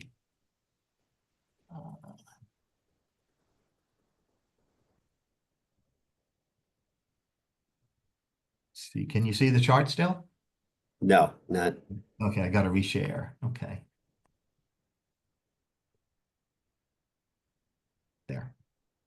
Okay, that goes back to the mid 1980s or so.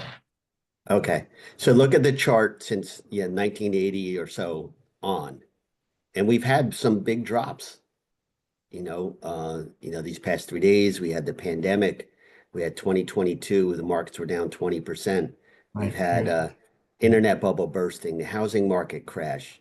And guess what? We survived it, and people made a lot of money for those who stayed the course. It's the people who get out at the worst time and then wait and then get back in, they tend to underperform. Again, this has to be for money that you don't need right away. If you need it right away, it shouldn't be in stocks to begin with.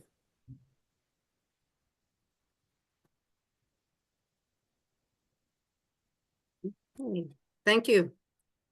All right, now we were going to hear from Michael Foley of the Welfare Fund, but I don't Hi, Bonnie. see- Yeah, I'm happy to Oh, talk. good. Yep. Okay, good. Oh, you're here under Mike, so I don't see you. Okay. All right, Mike, go ahead. Thank you, Bonnie. And Bonnie, let me second the motion that you're doing a wonderful job moderating. It's been very Thank enjoyable you. listening to you. And thanks to David and Jerry on that great presentation. It's not often you get free financial advice, so I appreciate it. Anytime. Again, Mike Foley from the PSC CUNY Welfare Fund. As you all know, hopefully we provide your supplementary benefits in retirement: drug, dental, hearing, vision. Our spring benefit bulletin just went out. You'll be getting it in your mailbox. Check your email as well.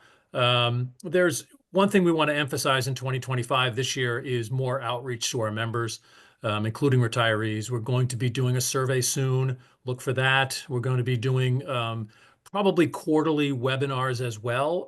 We're going to segment those out. In other words, for adjuncts, for actives, as well as retirees. So stay tuned for news about that. One thing I had really hoped to get into that benefits bulletin, but the ink wasn't quite dry. But I just want to mention again that our hearing aid benefit is improving, mostly because Brooklyn College's audiology department will now be an authorized provider of hearing aid benefits. So that's significant news. It's the first time that Brooklyn College has been a provider in I think it's 30 years, they said. So for those of you who are near Brooklyn College or can travel to Central Brooklyn, take advantage of Brooklyn College being a provider. You can get your exam. They'll be able to set up the purchase of hearing aids and whatnot. The hearing aid benefit remains a once every 3-year benefit. We can always, if you just give us a call, we can tell you where you sit if you don't quite recall when the last time you used the benefit. But that's a nice change. I'm really thrilled to bring a hearing benefit in-house, so to speak. And the deal was struck rather organically. Brooklyn College has been interested in doing this for a while. We all got together.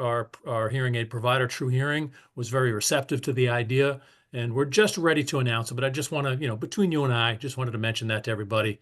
And once that's made official, we'll be communicating that out to folks. So stay tuned for that. The Welfare Fund's financial statement is out. It's in the benefit bulletin. It's on our website as we speak. The financial report makes it clear that the Welfare Fund as a nonprofit is in very good financial shape. Like everyone else, we're watching the news. We're concerned about what's been happening over the last week or so. But we have very hardworking financial experts that both consult for us and that work full time for us.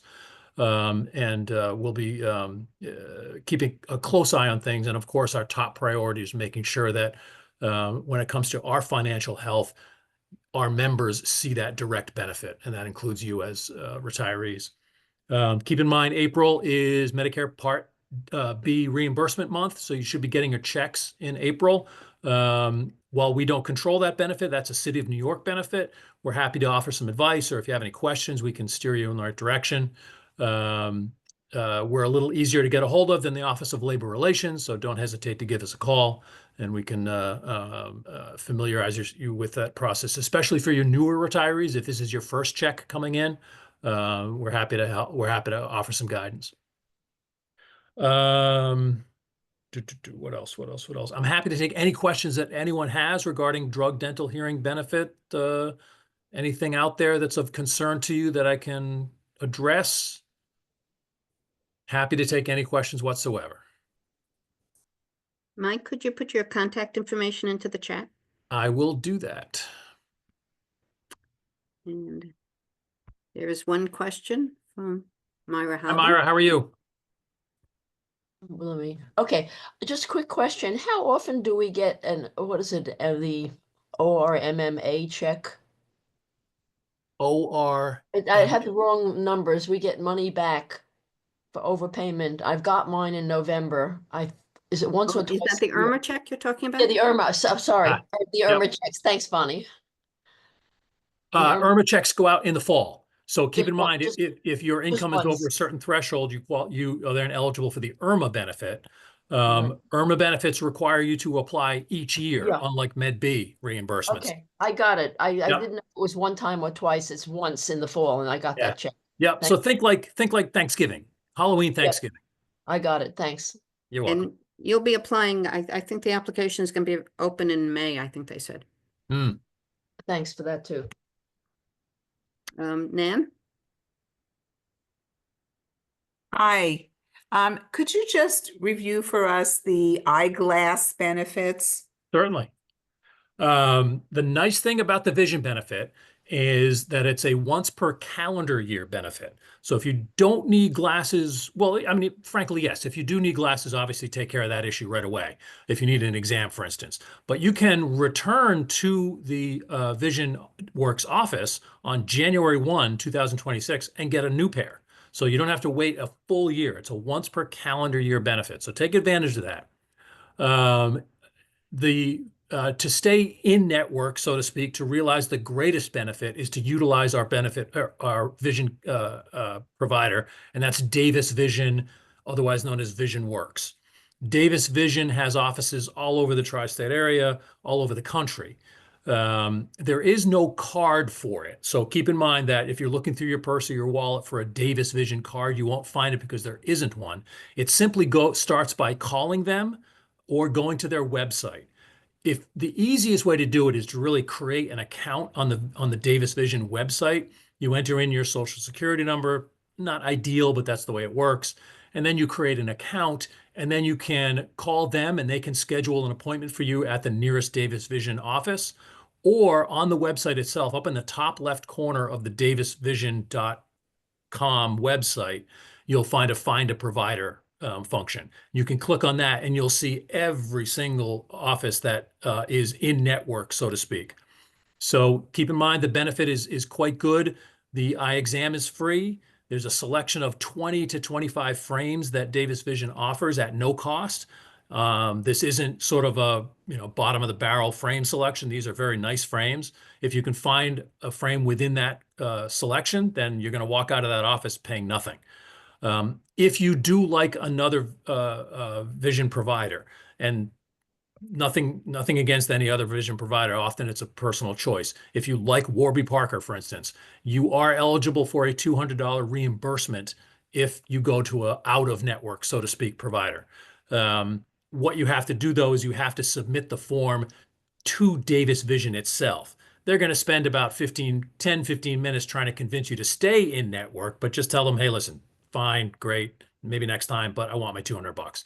They'll take the form and you'll get the check. Does that help? Yes, thank you. Good. Okay, Elaine Brooks. Want to unmute yourself, Elaine?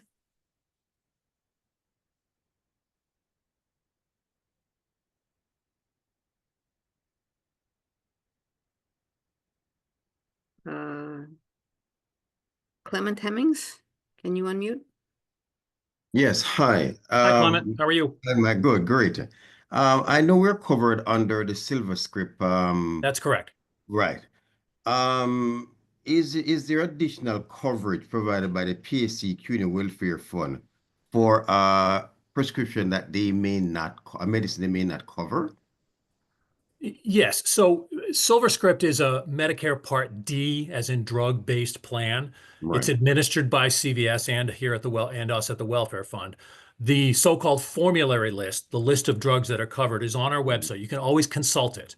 And always talk to your pharmacist as well. There may be an alternative. If, in other words, if your doctor is prescribing you a medication that you ultimately find is not covered by SilverScript, talk to your pharmacist, have them go over the formulary list, see if there's either a generic or an alternative or whatnot. Now, if this medication is a particularly high cost medication, we have a benefit at the welfare fund that we literally call the high cost drug plan.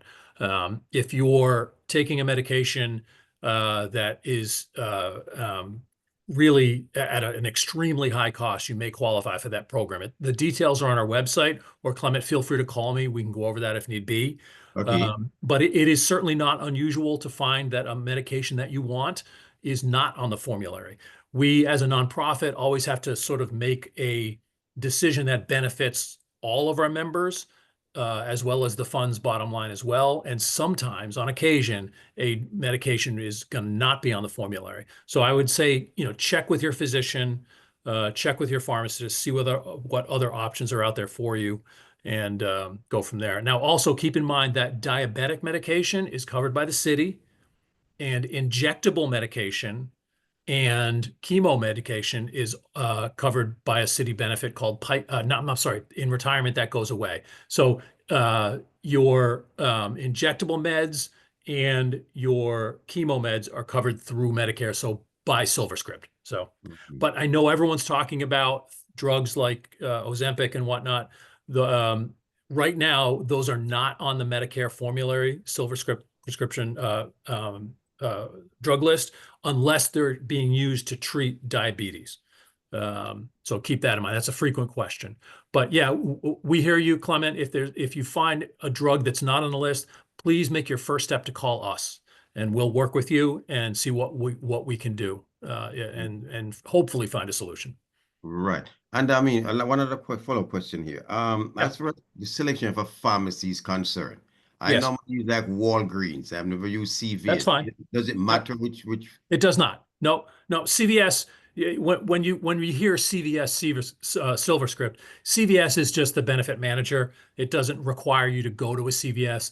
There's no real specific benefit to going to CVS. There's some things that are a little easier, like a 3-month supply thing and stuff like that. But for instance, for active employees, you can get free statins through your city health plan if you go to a Walgreens, for instance. So there's all kinds of little hidden things there. But yeah, you are not required in any way to go to a CVS. And I'm not losing any benefit whatsoever. You are not. No, not at all. Right.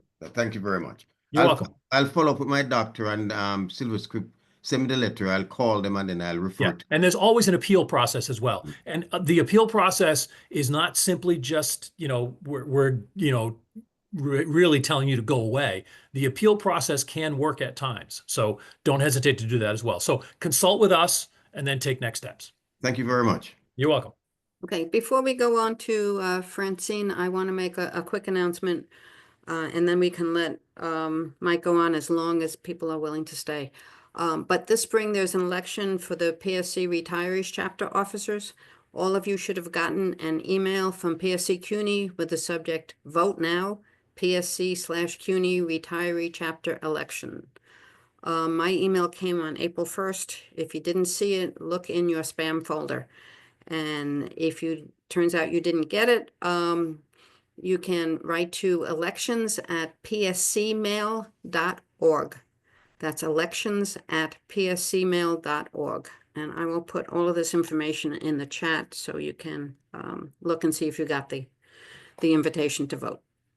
Okay, Francine Egger-Sider. Hi, Francine. Hi. I've just used Davis Vision. Okay. And good or bad?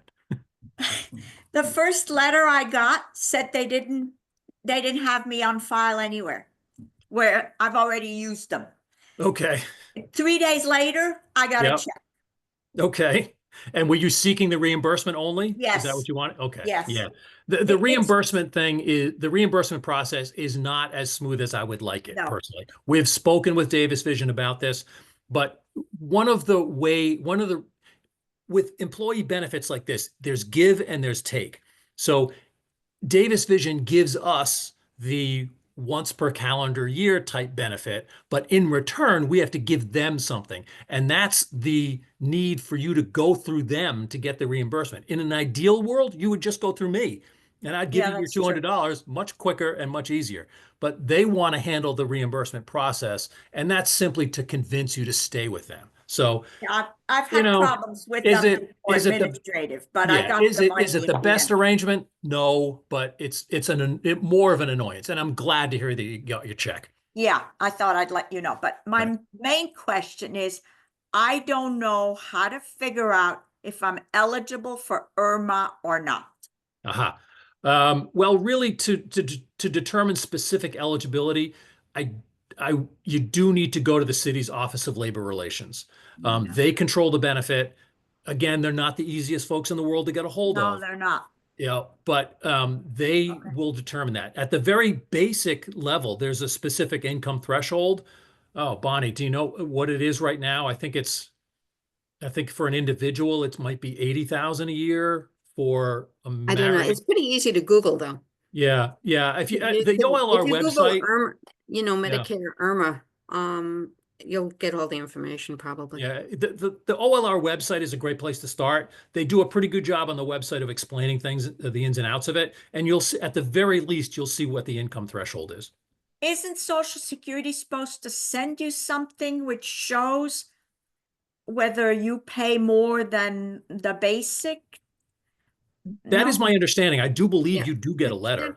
Yes, in the fall, when they tell you what your Social Security benefit is going to be, and it's Yeah. in November or December, they tell you if you're going to be paying an IRMA I supplement. don't seem to be able to And if find you it. didn't, Okay. if you can't find it or you don't remember getting it, if you have a Social Security account, you can log on and you can see a copy of that. And that's the document that you need to apply for IRMA. Yeah, I've done all that, but I'm still in the dark. Okay, I'll try again. Good luck. Thank you. Okay, Stephanie McGregor.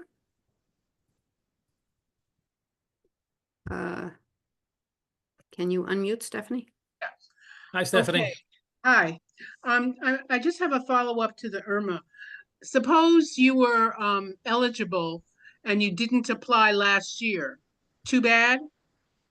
Not necessarily. I believe there's a look back, right, Bonnie? Yeah, I think 3 years. 3 years. That's right. Yep. Yeah. Oh, okay. So the form that's coming out in May would allow me to go back? Yes. Yeah, in fact, when you I go think to the there are 3 website, when you different go to the forms. OLR website, you're going to see the previous year IRMA applications there. So you can fill out the 21, 22, 23. Okay, Yeah. okay. Yeah, And don't leave money on the table. There's my free financial advice. yeah, now, okay, now the Medicare Part B reimbursement benefit, that you don't apply for? You Or apply do for it once. So Okay. if you're consistently under that threshold, all you have to do is apply once for your Medicare B as in boy, Medicare Part B reimbursement. And once you do it once, it just keeps coming every year, as long as you're under that income threshold. Okay, now how do I find out? Again, start at the OLR website. Okay. Just Google New York City OLR, NYC OLR. You'll get to it, and then click on at the top there. It should say like retirees, and then 2 or 3 clicks, you'll get to where you need to go. And I say that only because getting them on the phone is such a hassle. So No doubt. Okay, thank you. you're welcome. Okay, Myra Halbin.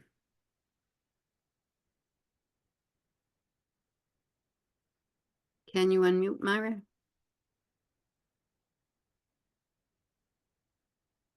Let's try this again.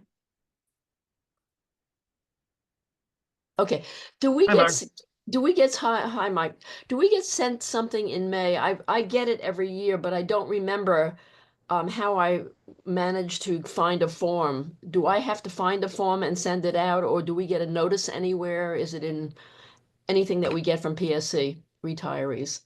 It could be a variety of different things. Are you talking about money or are you talking about Yeah, just? if I want my November check in May, there was a reference to it. Bonnie made it recently, that we have some form we have to send in. Oh. I'm already registered and I get it every year, but I know Okay. there's some other form each year I forget and then I have to find it. Well, if you're referring to the IRMA reimbursement, that would only be Yes. if you go over the income threshold. You'll get notified by Social Security, and then when you receive that letter, you'll know that you now have to file the IRMA form once a year if you remain over that income threshold. I'm there. So Okay. where do I get the form from?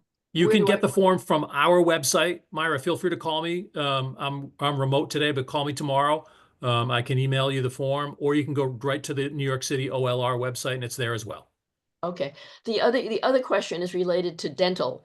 Yes. I got a $20,000 I bill know. Yeah. last year for Let's major work. let's continue talking about that, Myra. So call me Wait. tomorrow if you don't mind, and we'll continue. I just want to raise the question. I paid $18,000 and then Yeah. I applied for the crown part of it that was done, and there was something about prior authorization that one had to have Mhm. now for dental work. I've never had this issue of prior authorization for dental Right. before. Well, I and mean, so I prior want to raise- authorization, it's not necessarily a requirement as much as it is just going into the process being fully knowledgeable about what's covered and what isn't. So, Well, crowns were covered at $219. I understood that. I yeah. had 12 crowns. I understood I would only get about $2,000 back, but I Mhm. did not get a penny back. And I just It's- wanted to raise it because of this horror of prior authorization I with the understand. medical stuff we're doing. Yeah. And I still don't have an There are, answer. And the dentist is Myra, there are a still, lot of people with their hands up and it's. okay. Yeah, going let's on talk, for Myra. everyone. Call me tomorrow, okay? Okay. Patricia Kenyon? Can you hear me? Yes. Okay. I needed to figure out how to get a new dentist to recognize the dental benefit. I have an old card in my purse from back when I was a full-time associate professor, and it's for Guardian Dental, but there seem to be a couple of different dental companies. Do I need to get a new card? To the best of your knowledge, Patricia, are you still in the Guardian Dental plan? I have no idea. I've got the card, but would a retiree be in? Yes. So that we have two dental plans. The vast majority of our members, both active and retired, are in the Guardian plan. Okay. So, But I haven't had to use it. My dentist just retired and I have to find a new one. okay, it's not a problem. We can help you with that process. Patricia, give me a call tomorrow. In the meantime, I will look you up in our system. I don't have access to that database at the moment, but I can look you up and see what plan you're in, and then Okay, that recommend would be some great. ways to find a new dentist. And how do I contact you? You can call me at my phone number. My phone number and email is in the chat. Okay, great. Okay, Cecilia McCall. Hi, thanks, Bonnie. This has been an excellent session. I'm going to get my eye exam sometime this spring. Great. If I need lenses, I'm going to have them placed into an old frame that I have, a frame that I already like. Okay. Am I eligible for reimbursement if I do that? If you're at a Davis Vision office, you might incur. I don't want to give you inaccurate information, but I'm pretty sure that level of service would be included in your benefit at no cost. So, but check with the office. But if you're going to a Davis Vision office, in other words, if you're staying in network, so to speak, just check with them first. Just as with all of your benefits, just ask a few questions before you go into the office to make sure that what the service being provided is covered. It's extremely important with things like dental, but it also is important for lower cost benefits like vision as well. So if you just ask the office going in, hey, listen, I want you to put lenses in my existing frames, I don't think that's going to be a huge cost, if at all. Now, if you go out of network, certainly you're eligible for that $200. So You mentioned a form for that. Where do you get the form? you can get the form on our website. Thank you. You're welcome. Okay, Francis? Yes, Mike, I received a letter from CVS Accountable Care, and it's Okay. saying termination of notice of participants for ACO REACH model. I have no idea what they're talking about. No, you got me. No, I've not heard of that, Francis. Can you call us tomorrow and I'll put you in touch with our prescription drug expert on the staff and we'll go over that. So we meet with Okay. CVS. We meet with CVS every week. And if you can get in touch with me tomorrow, I'll at least have a discussion with our prescription drug expert and see if that rings any bells with anybody. But it doesn't Yeah, my sound husband and I both received the letter. okay. Have you had any recent issues at the pharmacy with any picking up your prescriptions or anything like that? We do it from Caremark. Okay. The- That's CVS. Yeah. Yeah. Yeah. Well- I mean, I don't, it doesn't sound like anything that's impacting your CVS prescription drug benefit. So, um, I mean, it could be any number of things. It could be nothing, but give us a call. We'll work it out. Okay, and one other question. This Davis Vision, does that mean Cone is no longer under our eyeglass? It possibly. There's a lot of independent vision providers that do take Davis Vision. So if you go to see a vision provider that is under a name like Cohen, for instance, just ask them, are you part of the Davis Vision plan? Okay, thank you. You're welcome. Okay, are you okay to stay longer, Mike? Of course. Okay. Marcia?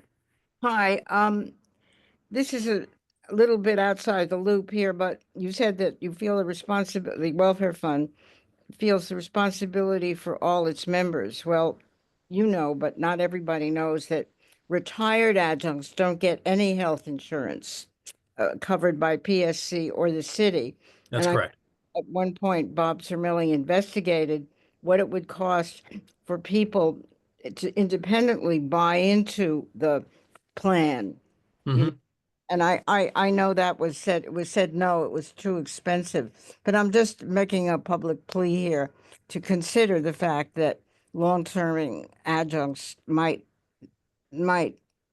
be worthy of a break, to get some help. My costs were $7,000 anyway. And Cecilia, I want to tell you, I had a lens fixed the other day, a lens replaced, Mhm. new prescription, and it Yep. was $600. So and I was putting it into an old frame, so it's not negligible. That was at a Davis Vision provider? Oh, no, I don't go to, Davis means nothing to me. I was going to a local optician. Okay. Well, keep in mind, Marcia, you can get at least $200 back on that cost. No, I can't. Why should I be able to? I'm not part of the plan. Oh, I apologize. I'm sorry. Yes, Marcia, so noted. So noted. Okay, I'm just saying that, and this happened to me before when I had lenses replaced. I'm just telling that even a thing like having a new prescription for Yes. lens is. Of course. Eileen? Hi. Okay, so I am very new to all of this because happy birthday to me. I turned 65 today. So this Yay. is all- Congrats. Happy birthday. Thank you. This is all just like brand new, Good.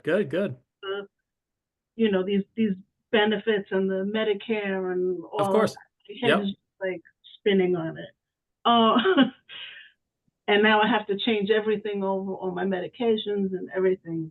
Oh, look at that. There's all these little birthday cakes flying around. That's nice. Thank you.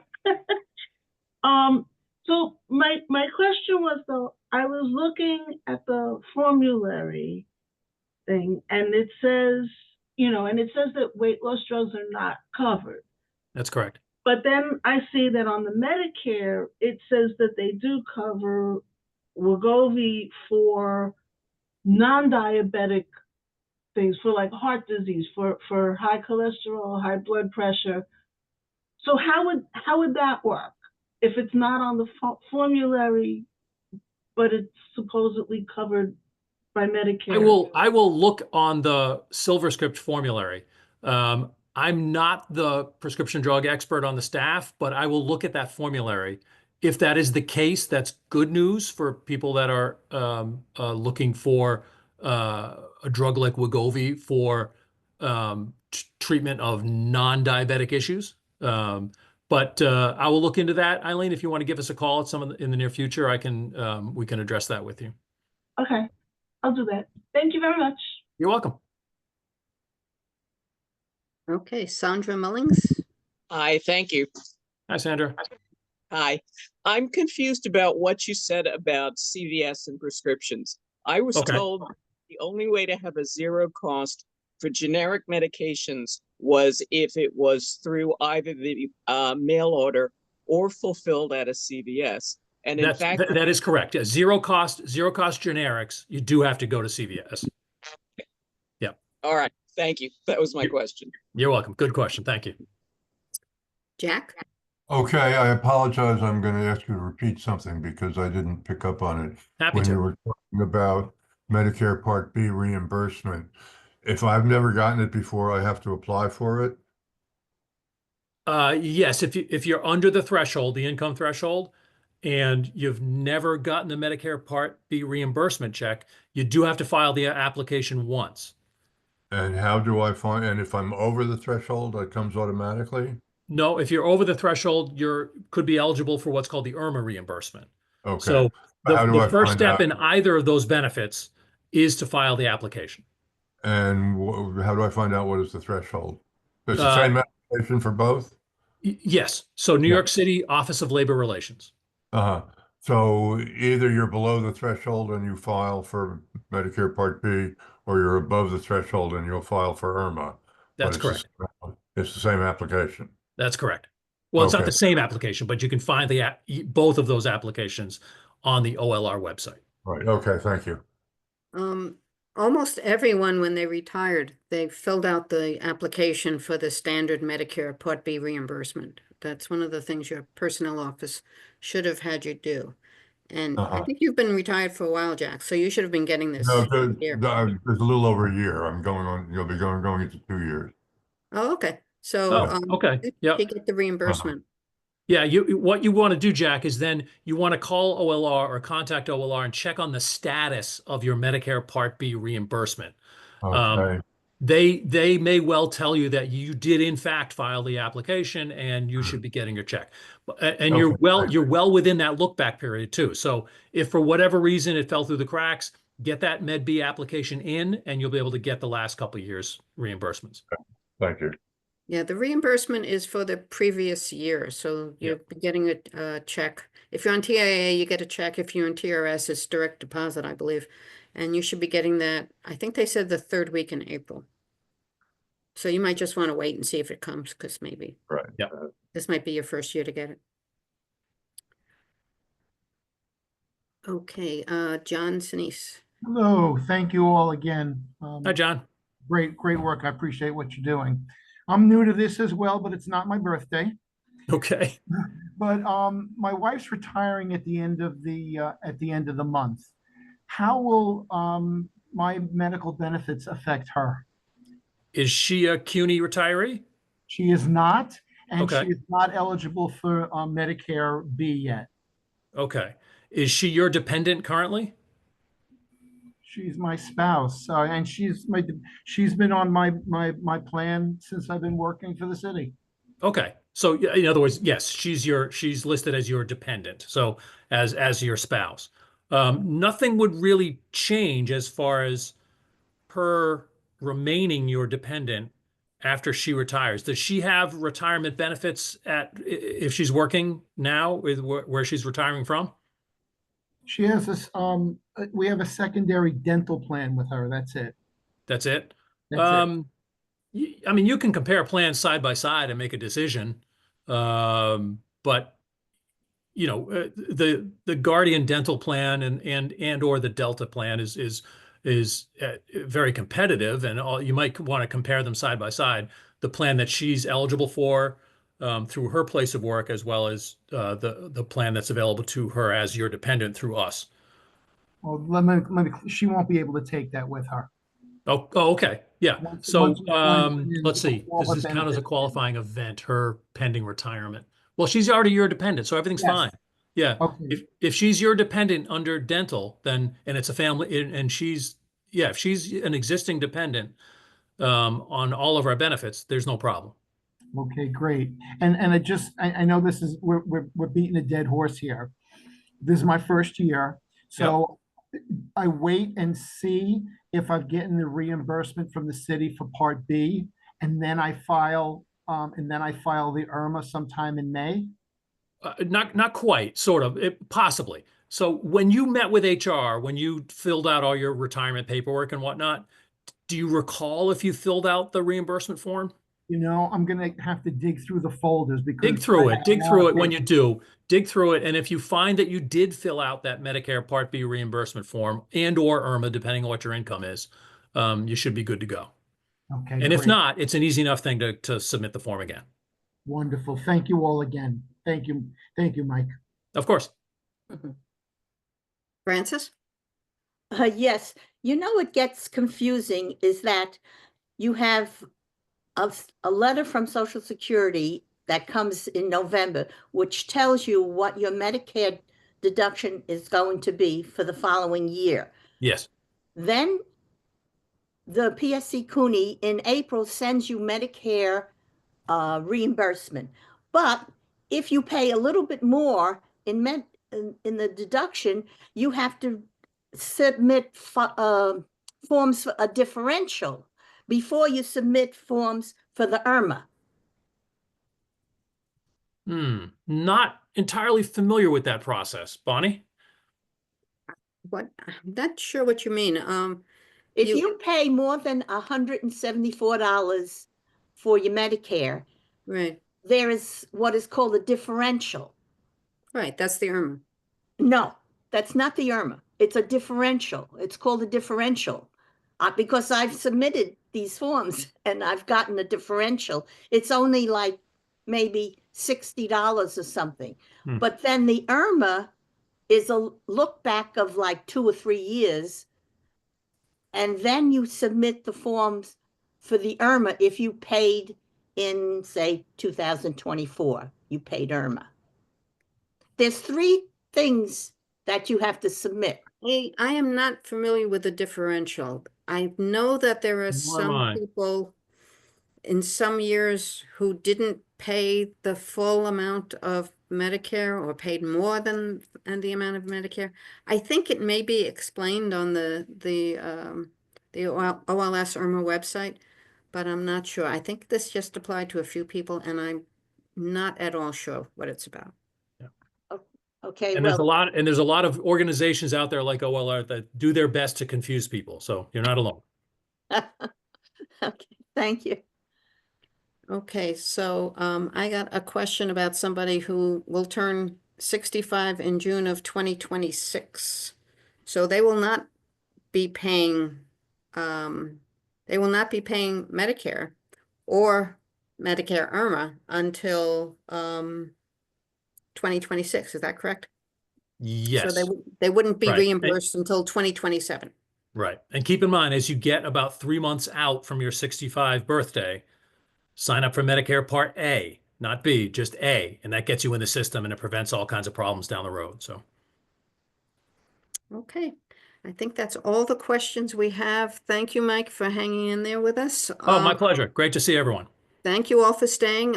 Please remember to call your elected representatives about the TRS problem, where the state is trying to sneak in the ability for New York City to stiff everybody in pension payments. And we hope to see you all next month in May when we'll have another exciting program. Thank you. See y'all. Bye.